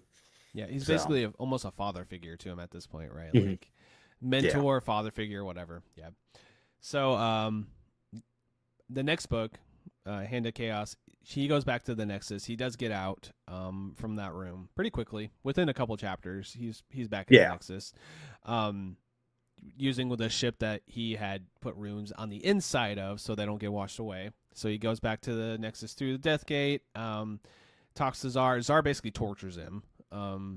Is that this movie? This is that book, right? Or is that the beginning of the No, other? that's the beginning of Serpent Mage. Okay. Zar basically tortures him at the beginning of Serpent Mage because Oh, this is the one where he at goes back. the Okay, go ahead. Yeah. so at the end of Fire Sea, he basically said that like he didn't want to tell Lord Zar about necromancy, so he was just going to go back, leave a report for him, and then leave Yeah. and immediately go to Chalestra, basically saying that he was going to chase after Alfred, that Alfred escaped from him, and Zar sees through the lies and basically tortures him, and so Haplo ends up telling Zar about the necromancy, which uh Zar doesn't really believe that he's so arrogant that he doesn't believe that he is going to that the patrons are going to fall under like the same problems with necromancy that the Sartan did. Yeah. It's like he doesn't he thinks he's so much above them, but No, but I they're mean, so much more similar than he wants to than either of the races want to say that they are. yeah, So they just have their magic works a little differently, but they both have similar types of magic. They use mhm. similar runic ideas and structures. So Yeah, I mean, it's different, but it's similar in a lot of ways. So, yes, but yeah, so in Hand of Fate, he goes back to Nexus, but Bane is there from the first book. That's yep, what happens, and basically, Exar is I. I'll say this: the narrator says Czar or Exar, both. So it's like I'm like whatever. This narrator's good. I like him, but yeah, I hmm don't. He sometimes it's just like weird pronunciations on things. Um, but anyway, he sends Bane with him to go back to Arianis so they can get the Kixie Winsy up, so they can get control of that, so he can be control basically the energy for all five realms. That's pretty much what yep, what his goal is.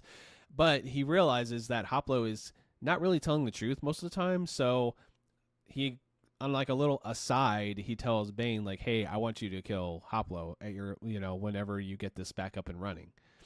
right. So they go back to Arianis, and then we meet up with a bunch of characters. And Before we go back to Arianus, yeah, we have to talk about Zifnab shows up in the oh yeah, Nexus, Zipnap. Yep, which we haven't seen him for. forgot This about is that. it's been 3 books Yeah, since the last time we saw Zifnab.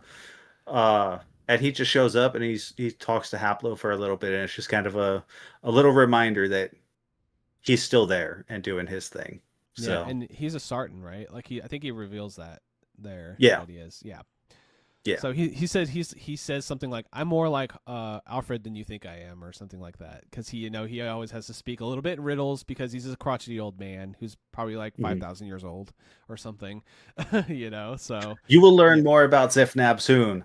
yeah, I know So he's like super old, like he's been around since the before times, before the Sundering, and he has a mhm. dragon probably older than him, obviously, because Yeah, he's the dragon's familiar, which we found out in that book, which he was in the second book. So, yeah. anyway, what was I gonna say? Besides that, Back to Arianus. yeah, we're there. And then basically they go back to oh my god, what's his name with the glasses? Drevlin Limbeck, back on Drevlin, yeah, so the continent of Drevlin yeah, and Limbeck Bolt Tightener, yeah, the dwarf. yeah, and his girlfriend, basically his partner, Jarre, are there, or Mhm. Jarre. Um, so Limbeck's basically been kind of like uh, this head of this race for however long Hoppo's been gone, right? Pretty Yeah. much, like he is like the king for all intents and purposes of the dwarfs, and he is basically bloodthirsty for killing elves and humans that get in his way and trying to get rid. Like he's becoming more like a cold leader in the like that Yeah. since then. And not as the whimsical dude who always asks the question why about everything around him. He's kind of like a little. basically darker because of what he's been through, Yeah. which we find out.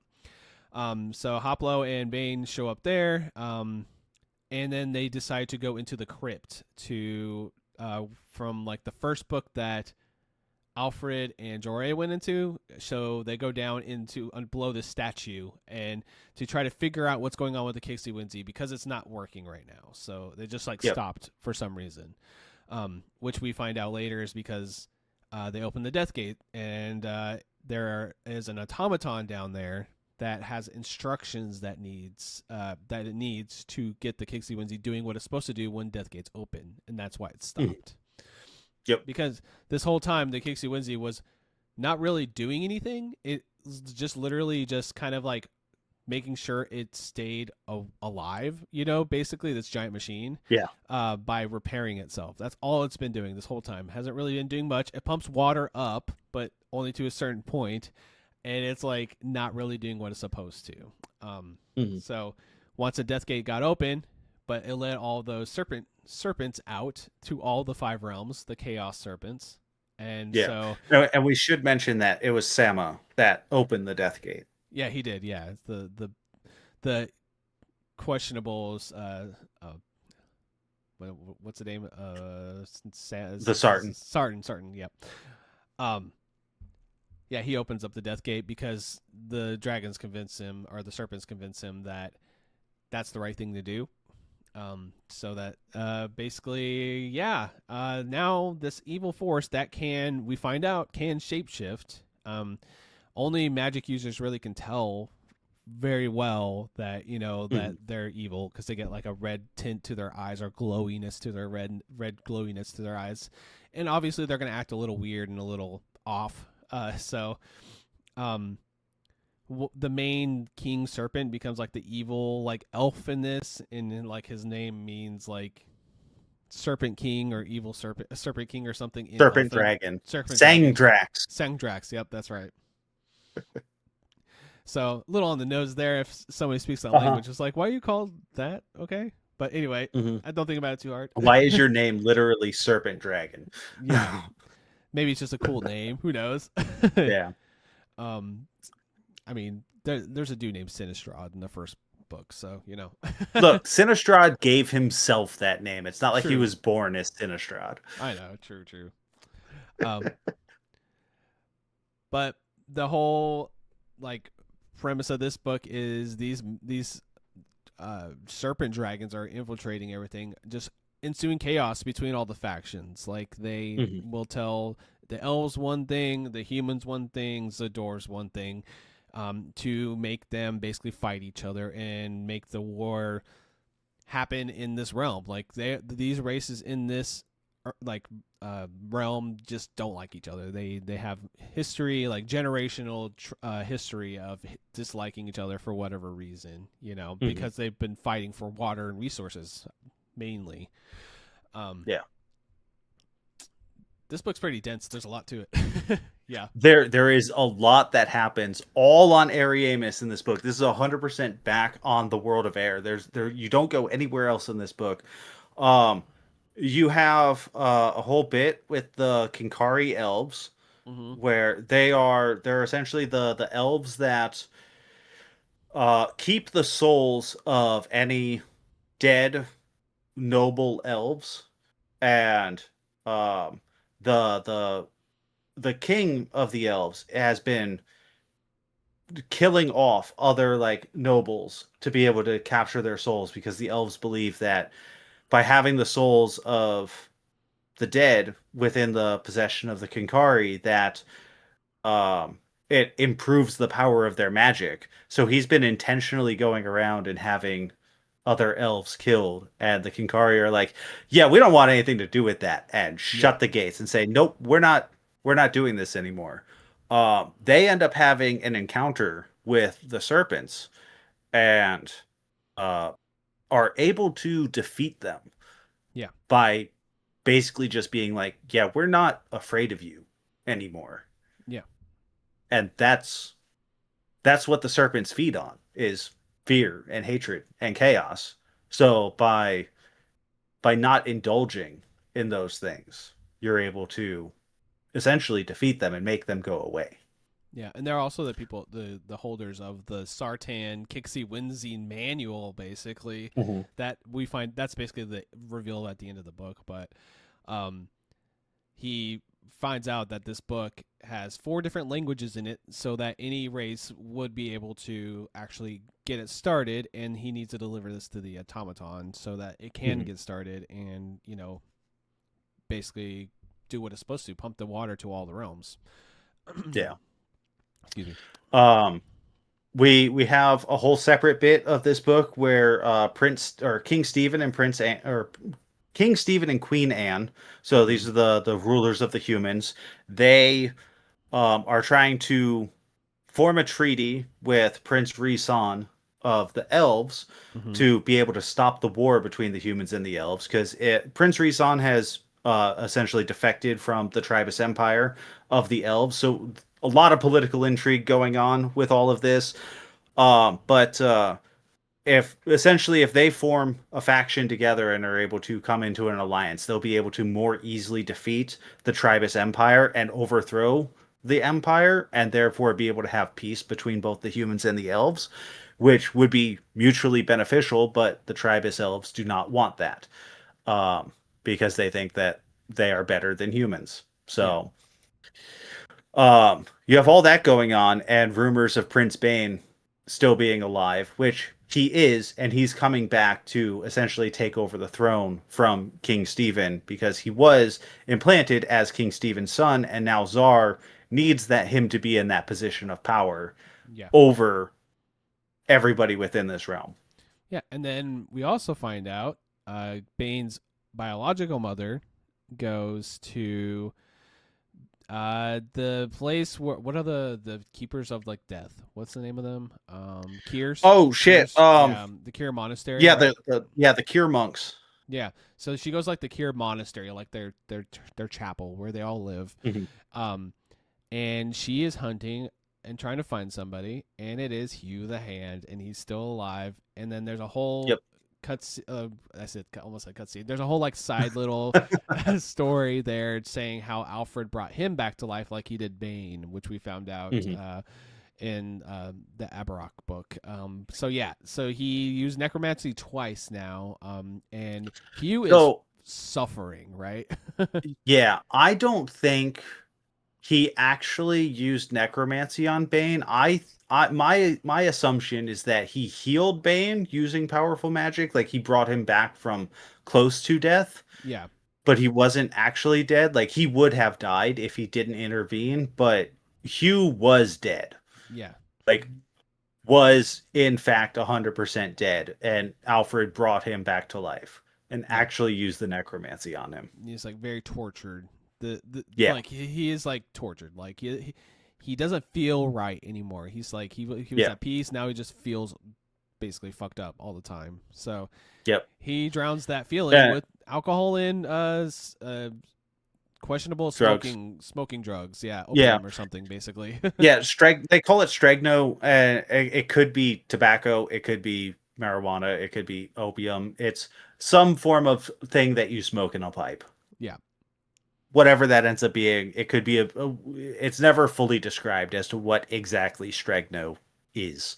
Yeah, but So, it's his new habit. Like he didn't do that before this, did he? Or oh did yes, he? he did. Oh, okay. Yeah, he I couldn't always had a remember. stregno pipe. I couldn't Yeah. remember. Yeah. But yeah, he was a great character. He's a flawed assassin, which is always a fun character trope Mhm. anyway. But him coming here and trying to figure out, well, what's my place in the world now after dying and coming back and basically being in hiding for years. It's like, what do I do now? Mhm. So he decides to help her out. What's his Bane's mom's name? Oh Oh fuck. shit! Yeah, Um, it starts with a C, I think. But anyway, I Bane's mom, Mama God, Dearest. yeah, I know so many names in this book. I just cannot remember hers off the top of my head. I'm sorry. Go No, ahead. you're good. You're You're good. good. It's mom, Bane's mom, and Hugh and Bane and themselves are going to the human realm, which not the human realm, the human like territory to talk with Steven, right? That's the whole Mhm. thing. But really the goal for Bane is to kill them, and Hugh kind of agrees to do that.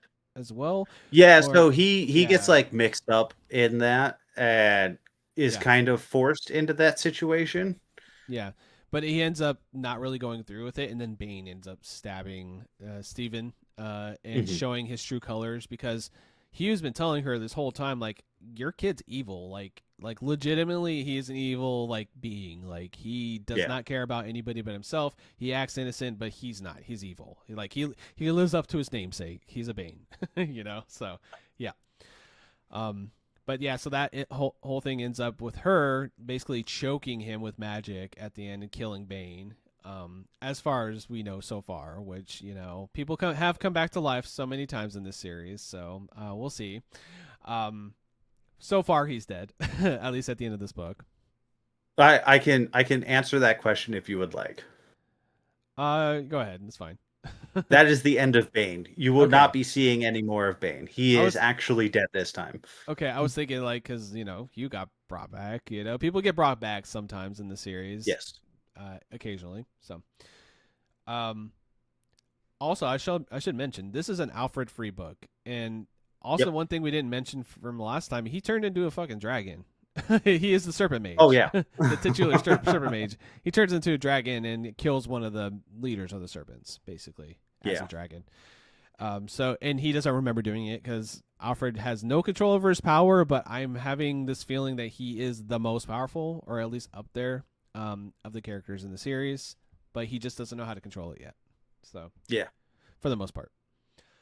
Um, yeah, so that whole thing happens with Hugh and everything. And then at one point, Hugh, during this whole thing, they had to sneak through the elf city to get up to the monks and everything up there to basically to get to this thing. They use like this dead dragon from the like The religious monk, Kinkari elves. the Yeah. Kukari elves. There you go. Yep. Hmm. Yeah. Hugh essentially pledges his soul to the Kinkari also because like he thinks that they're the only ones who can actually make him dead at Yeah. this point. Yeah. So and then Um, also the thing about that is during this whole trip he actually so the thing about we learned a little bit more about becoming a hand like you know the titular you the hand mhm. the Assassins Guild the hand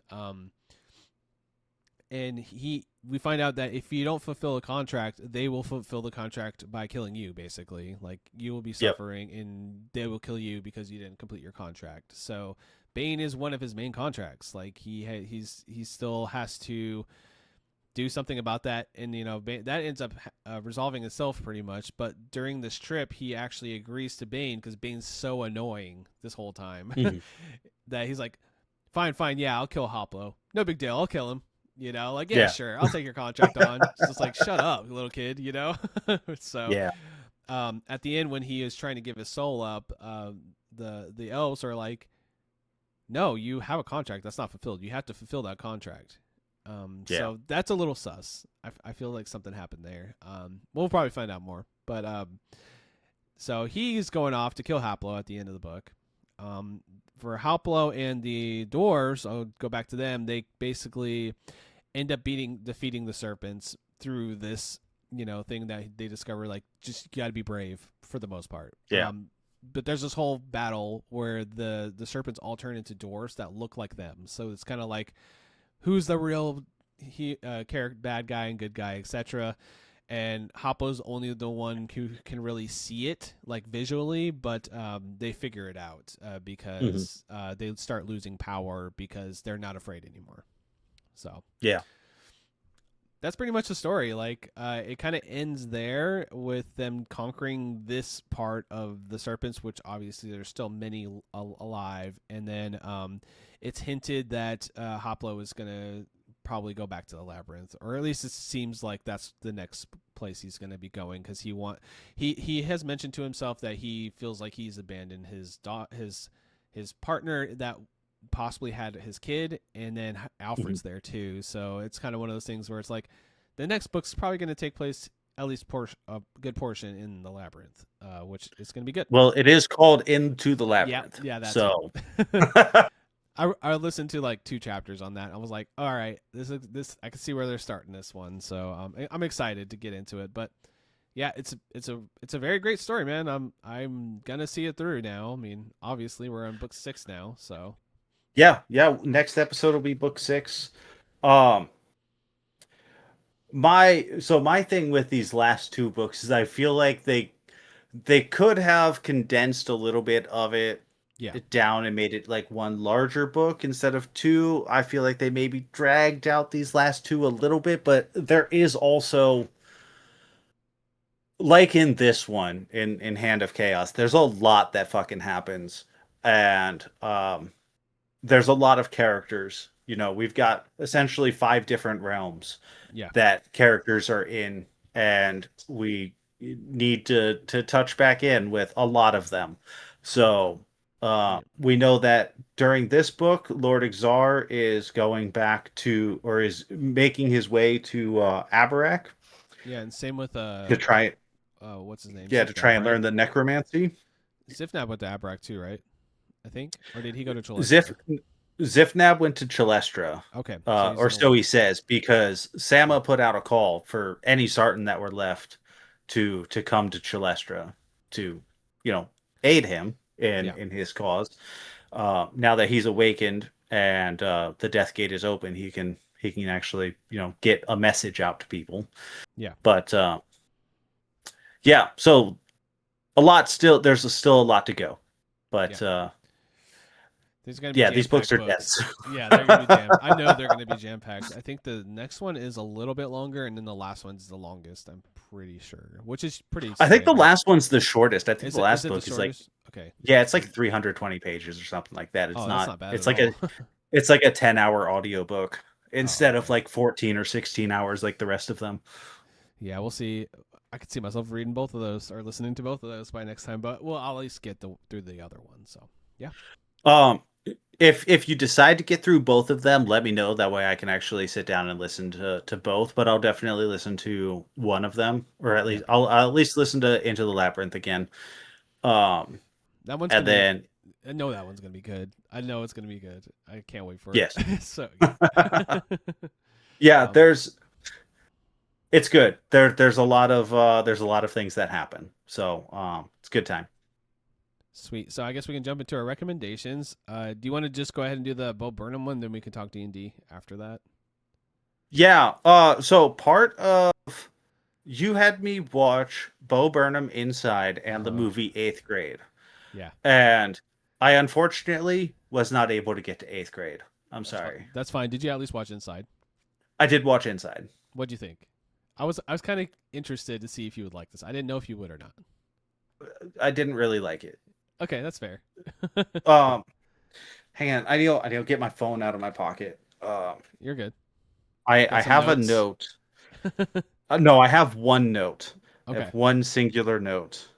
It's like, what did I watch? Um, so there was one line that made me laugh in this entire thing, and I don't remember what this was in reference to, but Bo says it gave me Death Stranding vibes because it's fucking boring, and I Yeah, found that really funny.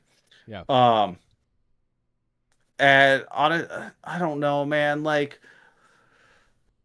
so this whole thing is like it's a comedy special, I guess it's supposed to be. Maybe it's supposed to be like Bo It's like an Burnham album. is a funny comic. Yeah, Yeah, like, you know, he's been around for a while now. He got famous really young, and had some specials when he was really young. I mean, he was like 16 or 18 or something like that when his first special came out. Um, on Comedy Central back in the day. Like he's younger than us, yeah. dude. Um, He turned 30 in 2020, I think. No, that's because the song 20 turning 30 is then. So he's like a few years younger than us, like 5 or 6. okay, so he's about Yeah, the same age as us. So yeah, like he was, but yeah, so like he had a special on Comedy Central back when I was in high school, yeah, and I remember that being really funny. And like I've seen a few of them, and I've always found him to be entertaining. He's never been like my favorite comic or anything like sure. that.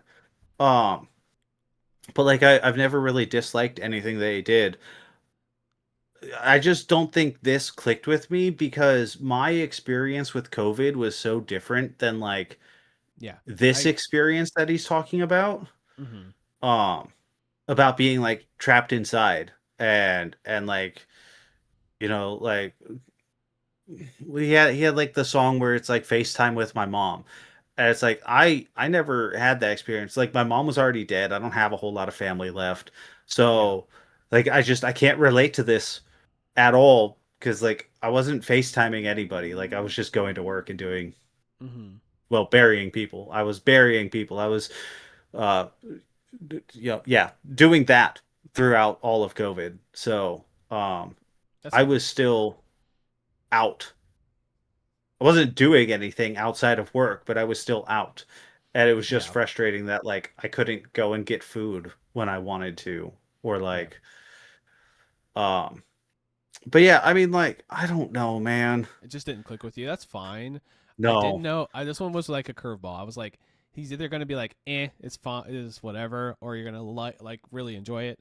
I lean Hmm. more towards enjoying it. I thought it was well done, and it told his perspective, and that's kind of where I was at. I was like, I can't relate to this because it wasn't my experience either.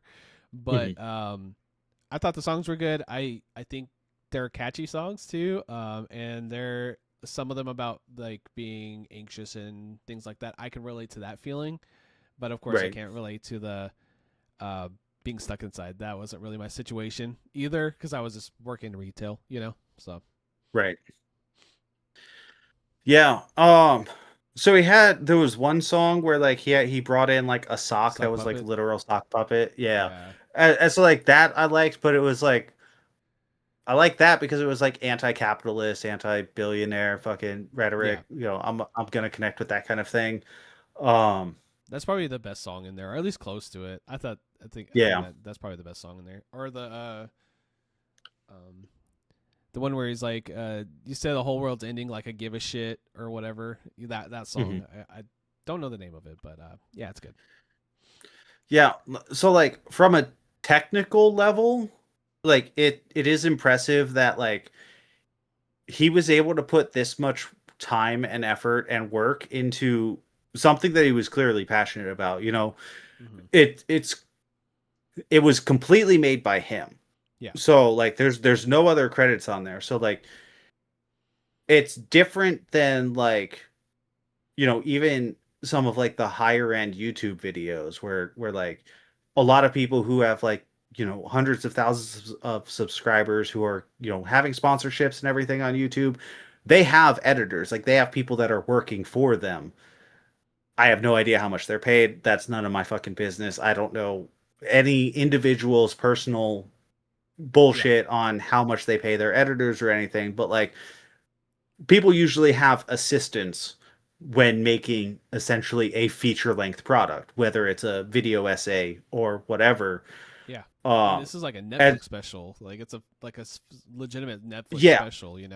and so like on a technical level, I hit my microphone stand. You're On fine. a technical level, it's extremely well shot and like cut and edited. Like, and the fact that he did all of that on his own, I do find impressive because there is a lot of technicality and specificity that goes into how scenes are shot and how everything was put together, right? um we both do a bit of editing, and Yeah. doing video editing is not an easy task. So like I can appreciate it on a technical level. I just didn't connect with it on any other level other than that. You just got to be a little bit more depressed, man. Let's go in a little more depressed to watch this because it's all about depression. No, I'm just kidding. It was one of those. So there's recommendations I give you, like IT Crowd. I was Mhm. like, Chris is gonna love it. I know he's gonna love it. This one was more Mhm. like I really appreciated it at the time, and I've watched it a few times, and I enjoy what it is. I really enjoy that special. I think it's something unique and worth watching. So I was like, Mhm. this may not resonate with Chris at all, and obviously you're leaning more towards that side, which is fine. And Yeah. it could have went either way, really, for that recommendation. So yeah, Yeah. I'm glad you um gave it a shot though, for sure. yeah, I gave it a shot. And then the other one, eighth grade, it's not like streaming anywhere. And Oh, it's on I YouTube for free. usually Oh, you probably told me that last episode and I completely forgot. And I didn't check YouTube You're good. You're good. honestly when I was looking for it. So like I googled 8th grade and it pulls up a list of streaming services. It was like $5 to rent on like Tubi and No. Prime and all of this other stuff. And I was like, I don't really feel like fucking with any of that right now. Um, so I will watch it. I'll make sure I watch it for next episode because Yeah. it's free on YouTube, so that's like not a big deal. Yeah, it's just that But one's a more of like a straightforward coming of age type thing. mhm. More modern day.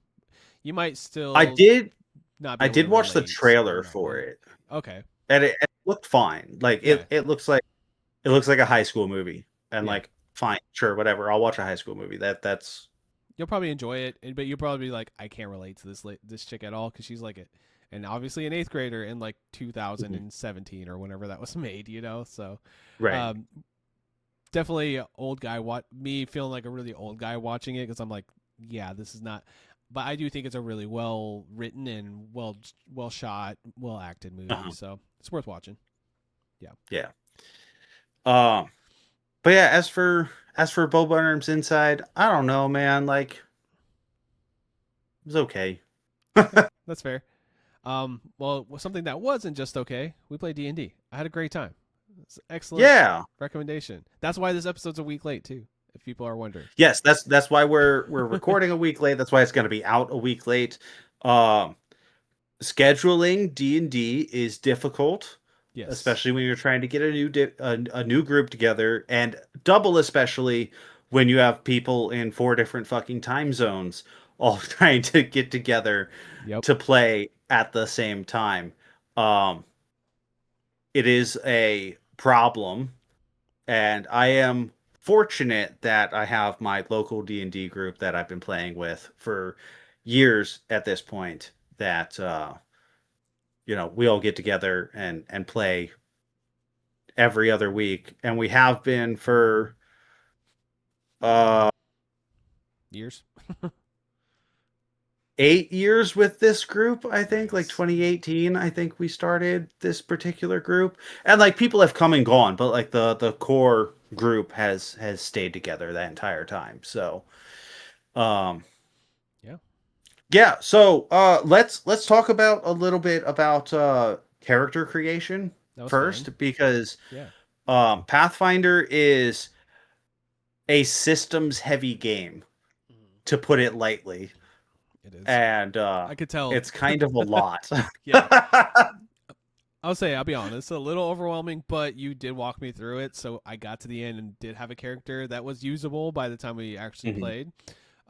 Created a dwarven cleric named Gretchen Toadswallow or Mhm. Toadswallow, however you want to pronounce it. I always said Toadswallow. Pronounce spelled just like you would imagine. Uh, Yep. really just fun character, ended up being the saving grace healer during our actually gameplay session, which is nice, which is kind of the point Yeah. of a cleric, so As cleric should be. yeah. So I was expecting to have to play a cleric or healer of some sort because typically when like I knew I was going to come into this making my character last because I wanted everybody else to have the opportunity to make their characters first so that they could play whatever they wanted. I wanted you to play whatever you wanted, and everybody else that I invited, not we invited, but I invited Yeah. to play with us. I wanted them to be able to play whatever they wanted, and I play D&D all the time. I can make whatever, and it doesn't matter for a one shot for me, really. So, Yeah. So I mean, so the thing about me is I do like playing support classes and things. When I play like mhm, Overwatch, I like playing the healer a lot. It's fun. Or if I'm playing any like video game, I enjoy being the healer. I like being a support character. mhm, So I was like, you know what? Let's just jump into being a support character here.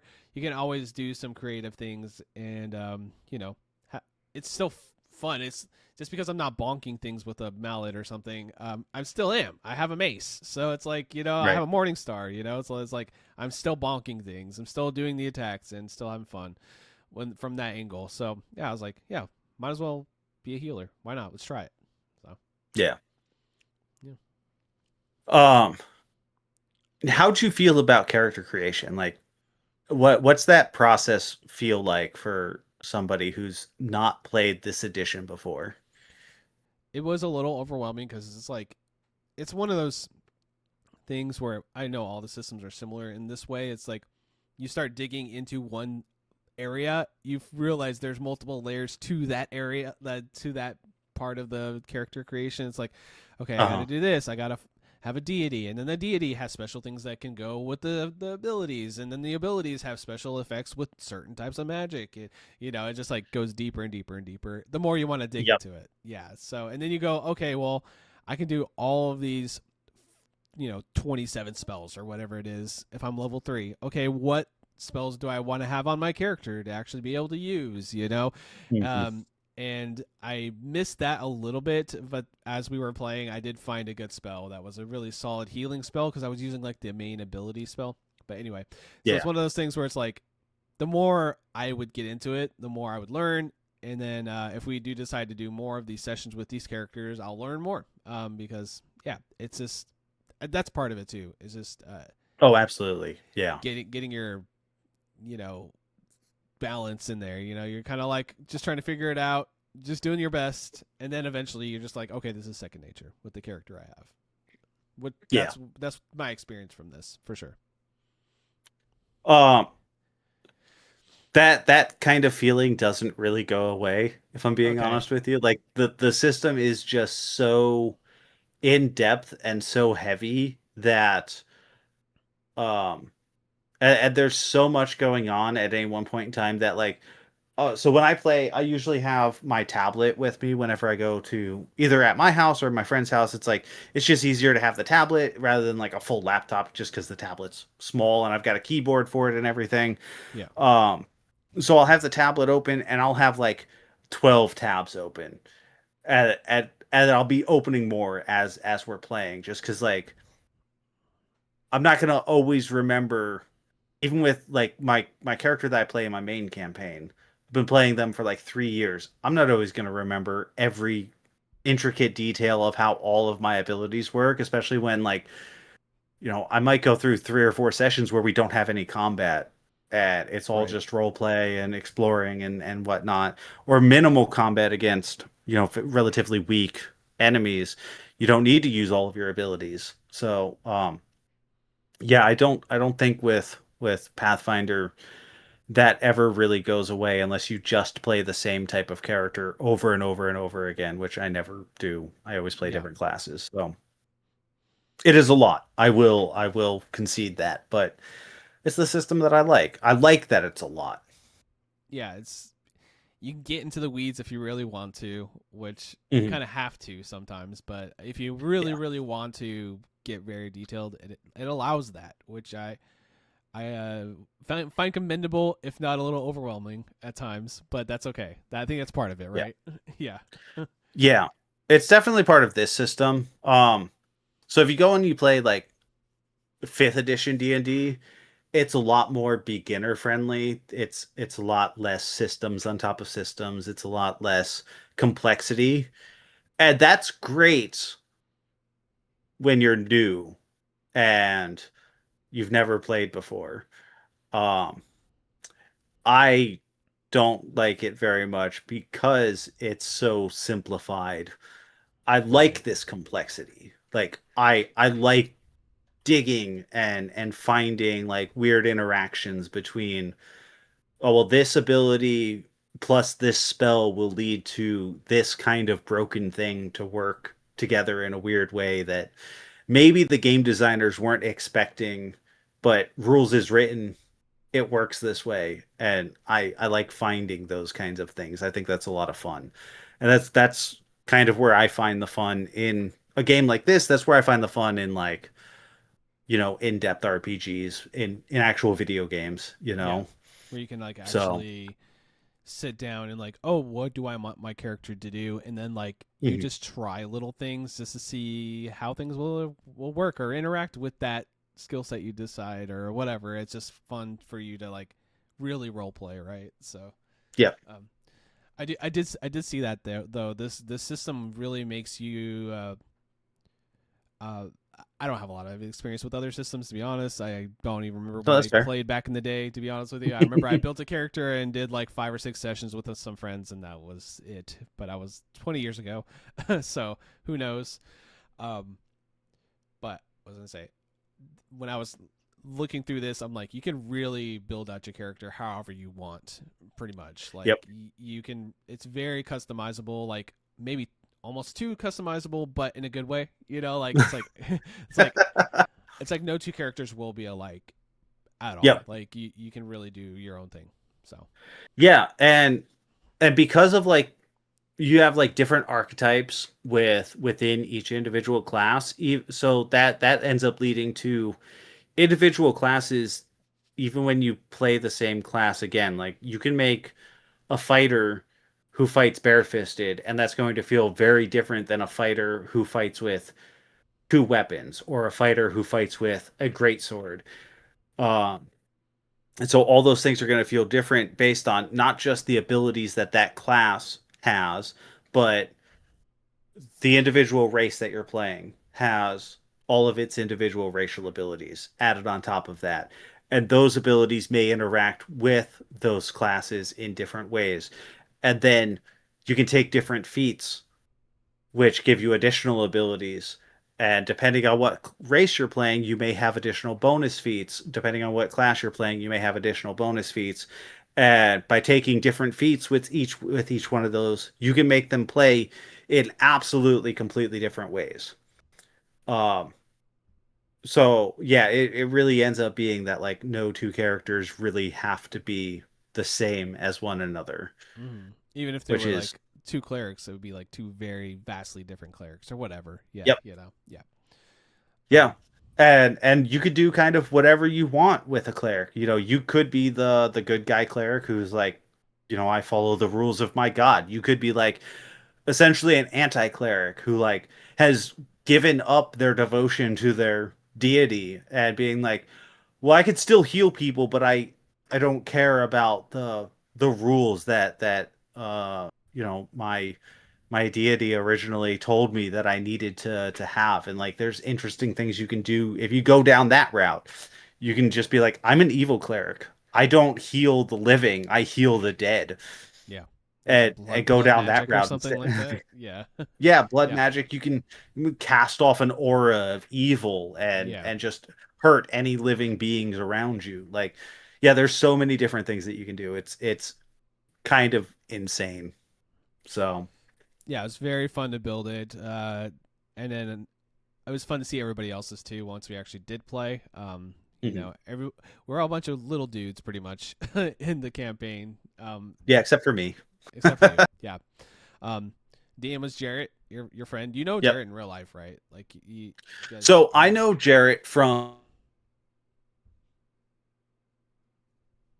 um he lives up in Canada. Oh, He's okay. I think he lives in Montreal. Okay, I wasn't sure. I was Um just like I figured you knew him from something, so yeah. Hang on a second. You're good.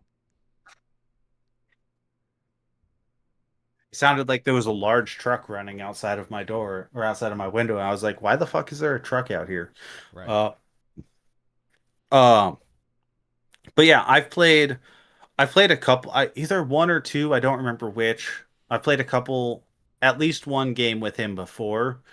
And I knew he was a good DM, which is Nice. why I asked him to DM for us that way because I really didn't like I could have just DM'd myself That's even and it more would have work been for you fine. though. That's It would have been yeah. more work for me, yes. Yeah. And I don't mind. Like I don't mind DMing. I've done it plenty of times. So it's fine. I could have, but I wanted to play this time rather than be the DM. That's fair. So I reached out to him to see if he would be willing to, and he said yes, thankfully, which is awesome. Um, but yeah, like I met him years ago. So when I first started on Twitch, I got started painting Warhammer miniatures on Twitch before I started playing video games on Twitch. So Awesome. um, and he used to paint on there, but now he has two kids, and both him and his wife do no longer stream, or at least they don't stream very often anymore. It's very few and far But between when they do. type of thing. Yeah. Yeah, Yeah. But I mean, life happens like that. So yeah, for sure. Um, so we did record this. So if people want to yep. watch it, we're gonna post this. You're gonna post this when you have time to get it all put together. I'm sure. Yeah, Yeah. I originally planned on like editing some music behind it. But that requires me to like download a whole bunch of fucking like fantasy music from video games and shit that won't get copyright struck, and then put that up on YouTube and hope that I don't actually get a copyright strike. And all the music stuff. uh, yeah, so I might just edit it a little bit and stick it up without music for the most part. I don't know. That's Um, fine. yeah, but it'll. I don't think we're gonna post it to the like podcast feed, like the Buzzsprout feed. I think we'll just post it up on the YouTube channel. Yeah, makes more Um, sense that way. I think you kind of need the visuals for some of the things that we were doing for the yes, most part. Yeah, yeah. Um, with the game itself, we ended up fighting some creatures that were a little tough, super and strong. it took a little yeah, it took a little longer to get through that encounter than I think any of us were expecting, including Jarrett. Um, which is fine. Like it does happen sometimes, but we were able to all of us pull through and survive the encounter and not die, which is good and preferable. So, Yep. Yeah. So I mean, I guess you guys can listen to this or watch it. Watch it, not listen. Well, watch the VOD once that's up. But basically, I pulled a healing spell out my ass at the last minute so that everybody could heal and we could get through this thing. Pretty much. yeah, Yeah. So yeah. But so aside from us two, it was Max that played with mm-hmm. us, Max, my co-host from Trash Station, and then Drachma, Seth, Captain Drachma, your co-host from Indie Quest, and then Johnny, Bad Times from the Kindle across the sea, uh yeah, thank you, Kindred Across the Sea, the um Dark Souls. Dark Souls podcast. Yeah. You're good. Yeah. So we there's basically a good chunk of our, we know each other. We are able to play Uh-huh. off each other, and it was a good time. We had Johnny being the bard, just singing because he can't fight the constructs, which is funny. He can't really do Yep. anything to like, change their mind because they're not organic and don't really have a mind. They're just like Mhm. automatons, basically. And then we got Drachma or Seth and Max both are just like little goblins, little goblin dudes. So Mhm. yeah, and then you got me as the dwarf, and then you. What did you play again? I was playing an Elf Ranger. Elf. Yeah, that's right, Elf Ranger. So really fun little party, unique. I guess this happens every Yeah. time. It's like the party's always going to be weird or whatever it's going to be, right? Oh yeah. Yeah. Yeah. So Surprisingly balanced party. So like there's this thing that kind of happens sometimes when, four people, five people make characters in isolation from one another where like everybody ends up playing kind of the same thing, and that didn't end up happening. yeah, Um and like I knew it wouldn't happen 100% because I knew that since I wanted everybody else, like I said, to make their characters first, I would kind of fill in whatever role hadn't already been filled in within the party. Um, and I ended up settling on Ranger because we didn't really have any, like long distance. yeah, any like long ranged, uh, like support type character. Um, and also Rangers are like generally pretty good at navigating terrain. So if we got into situations where like we had to navigate a forest or navigate a dungeon or things like that. Like those would be kind of the things that my character would be good at, or a little bit of like uh, not super charismatic because we have a bard who is probably better at talking to people than my character would have been, but a little bit good at like you know character interactions and making sure that things don't go too far off the rails.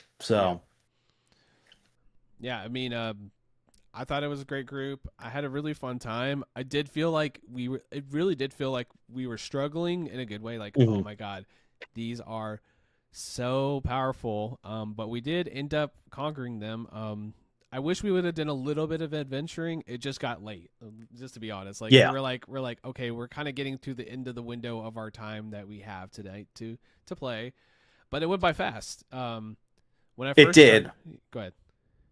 I was gonna say also that like there's always a little bit of time with a new group, especially with players who are new and haven't really played much before. Because like I think everybody except for me had like at least played a little bit before. And I mean Jarrett obviously has played a whole bunch, which is why I asked him to DM.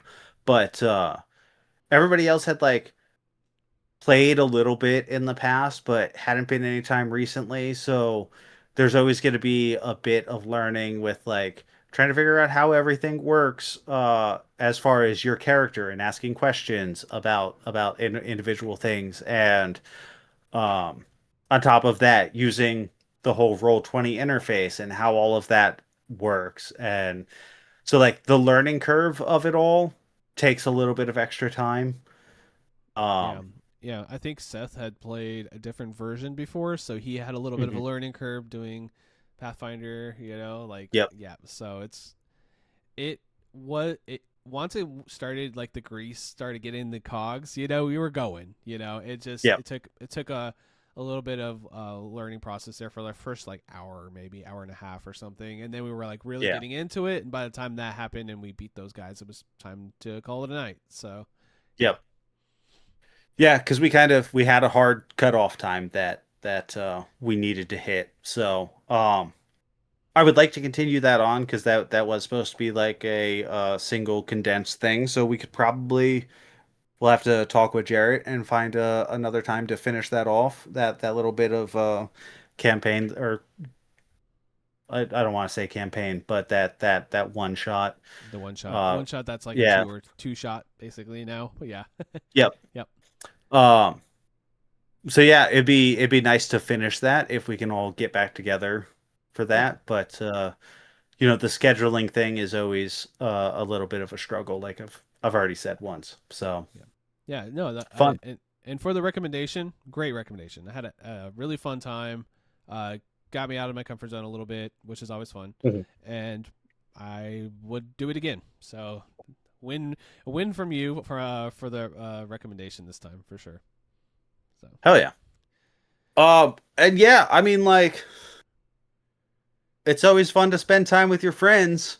yeah, So yeah, it's true. Just hang out and just be a little nerdy, like hey, let's do a little role playing and kick some monsters' asses. It's always a good time. yeah. Yeah. Yeah, Uh, so hopefully we'll get back to the rest of that and we'll be able to get a second half of the D&D game up onto the YouTube at some point in time. yeah. No No promises. promises as to when and or if that's actually going to end up happening. I would love it to, but we'll see. Yeah, we'll just leave it at that for now. Yeah, it was a good experience though, regardless. But I would love to go back to the characters and see where we go next and see how that Yeah, little story arc resolves. It'd be nice. So, yeah, for sure. all right. But all right. Recommendations for Anything else next you episode? want? Oh no, Okay. I'm good. Yeah, yeah. No, that's fine. We can go right on to the recommendations. All I was going to ask if you had any last things you wanted to say about playing Pathfinder, but it No, sounds I like we're did. good on that. I had a fantastic time, and I appreciate you putting all the effort for it. So that's pretty much all I have to say, besides what has already been said. So Okay. look forward to possibly doing more in the future. Okay. Do you want me to recommend first, or do you want to go first? It's up to You you. can go ahead Okay. and recommend first. And Okay. Josh, why don't you type them into the sheet here I will. for me? I'll do that. So I was looking. I have two in mind. I had a comedy, and then I have sci-fi. And I was looking Okay. back. The last couple times I've given you comedy, so we're gonna go sci-fi this time, Okay. and it's gonna be something I'm gonna watch with you. I'm gonna watch it too for the first time, and I know you haven't watched Okay. this because you've mentioned it in the Discord. We're gonna be watching. Oh, I'm pushing the wrong button here. Star Trek: The Next Generation. Okay. All We're gonna we're gonna watch right. we're gonna Yeah. watch some Star Trek. Just however much you want to watch, 5 hours, 6 hours, whatever. Just watch some of the Star Trek Next Gen. Okay. TNG. That's Patrick Stewart, right? Yeah, I I don't know what this is on. I probably should have looked that up first before I It recommended no, it it's to you. on something. Yeah, It's I'm guaranteed Star Trek is on something. I think it So might be like Paramount or some shit. So I don't know. I have to look that up. But anyway, okay. um, that was my suggestion. Um I haven't seen it, but I've seen episodes. I know you haven't watched it. I know that we'll both probably like it. So yeah, yeah. Yeah, so I've never watched TNG. I mean like look, I'm a kid of the 90s. I've seen some of Star Trek TNG on yeah, TV at some point in time, but I've never sat down and fucking watched the goddamn show. I did, however, I have seen a whole bunch of the original run with Shatner. yeah. Um, I watched that too. what? That's what's funny is I've seen the OG series, but never Uh-huh. watched Next Gen. So Yeah, I've never watched any of the Star Trek, not for real, other than that original series. And like I don't dislike that original series. I think it's fun. yeah, It's campy 60s, 70s sci-fi. Like it's a fun time. Um, yeah, okay. I'm down for yeah, this. yeah. It's I know it's kind of out of left field for my usual recommendations, but I was like, you know what? I'll watch something too. I'll watch some episodes, and then we can have a discussion how we feel it ages. So the thing about it, Mhm. it is on Paramount Plus. So Okay. if that's okay for the month, that's okay. If not, we can I can change my recommendation. That's fine. But would that be okay No, with you? no. You're good. Okay. Paramount's fine. I've got Paramount. We're Okay. good. Cool. Cool. Just wanted to check. Don't want to need you to spend a bunch of extra money just to get the season or something. So yeah, I'll figure out we could watch some episodes and then check back and see how they are. The episodes are longer episodes. They're about 45 minutes a piece. Like Yeah. the hour long Yeah, they were hour-long blocks on TV, so they're yeah. like 42 to 46 minutes depending on the ad, but I mean depending on advertiser block, and we don't have to worry about that because we'll just get cuts. Yeah. But I mean like I've been watching I don't ever mention it here on the show, but I've been watching X-Files with Jay Yeah. one episode a week every week for the past like almost 2 years now. We're at the beginning of season 4. Right. Like those 45-minute episodes they fly by. So Yeah. it's fine. Yeah, so just watch however much you want. I mean, no expectations you finish the whole series or anything crazy. Just watch when you feel like watching. And then I'll do the same Okay. thing and then we'll check back in and talk about like the first season or whatever we end up getting through. Should be fun. All right. Um, my recommendation for you, this got bumped up in the recommendation list. This was originally going to be something that it's something that I've had on my list of things that I wanted to recommend to you since we started this show, and uh, I just hadn't gotten around to it yet. Okay. And originally my plan was to wait until the Halloween season to recommend it to you because it is some horror movies. But unfortunately, just like a week and a half ago, the director Yoshihiro Nishimura passed away. Okay. So I felt like it was timely to go ahead and talk about some insane Japanese gore movies. Okay. Let's talk some Tokyo Gore Police. Okay. I have Have not seen you that. do you know anything about this? No, to be honest with you. It is the most insane violence you will ever see put to film. Oh, okay. So we have super peaceful um like utopian society Star Trek and then gore. yes. And then there is a second half to that. There's another movie that I quite like called Machine Girl. It's not directed Oh, Machine by Girl. Nishimura, but it is special effects. His studio did all the effects for Machine Girl. because that's kind of where he got his start. He's an effects guy. So if you like movies where like the effects guy ends up becoming a director, you'll like Tokyo Gore Police. And if you like movies that have crazy fucking effects, you'll like Machine Girl. Okay. So um yeah, I was going to pair these two together for Halloween because they're much more fitting for Halloween. But unfortunately, he passed away. So No, I love that combo with those two in Star Trek. That's perfect. So I'm yeah, down. So yeah, do you? I'll find them, but they're available somewhere, I assume, or do I need to find them or rent I them? have no idea. I'll Let me figure it out. know if I'll they're figure on it a streaming service. If they're not, I'll let you borrow my DVDs. out. Okay, sounds good. Okay? Yeah. But yeah, so I was like, you know what? I wanted to watch Star Trek. I was just kind of in the mood for it anyway, so I was like, this is a good excuse as any. So let's watch Yeah. some Star Trek. Why not? Perfect. All right. Well, that's gonna do it for our show today. Yeah, I think so. I'm yeah. I'm Josh. You can find me friend if you want to. I don't know why you would want to. It's Josh Leslie on Blue Sky, and also on my other podcast, Indie Quest, which is all about indie games that releases every other week. Yeah. Scotch and Hobbies on the internet. That's where you can find me. Twitch. And you can find my other podcast, The Trash Station, where we talk about mostly shitty video games. It's a Except good when we're time. playing good video games. True, true. You can find us on the show, the Monthly Mishap on Blue Sky. I do look at that. If you want to go leave us a comment over there, go ahead. You can also send us an email at monthlymishap@gmail.com. And there's also in the description, you can leave us like a fan mail thing. If there's multiple Yeah. ways to communicate with us. So if you have any recommendations, want to comment on one of the things we have done or watched, let us know.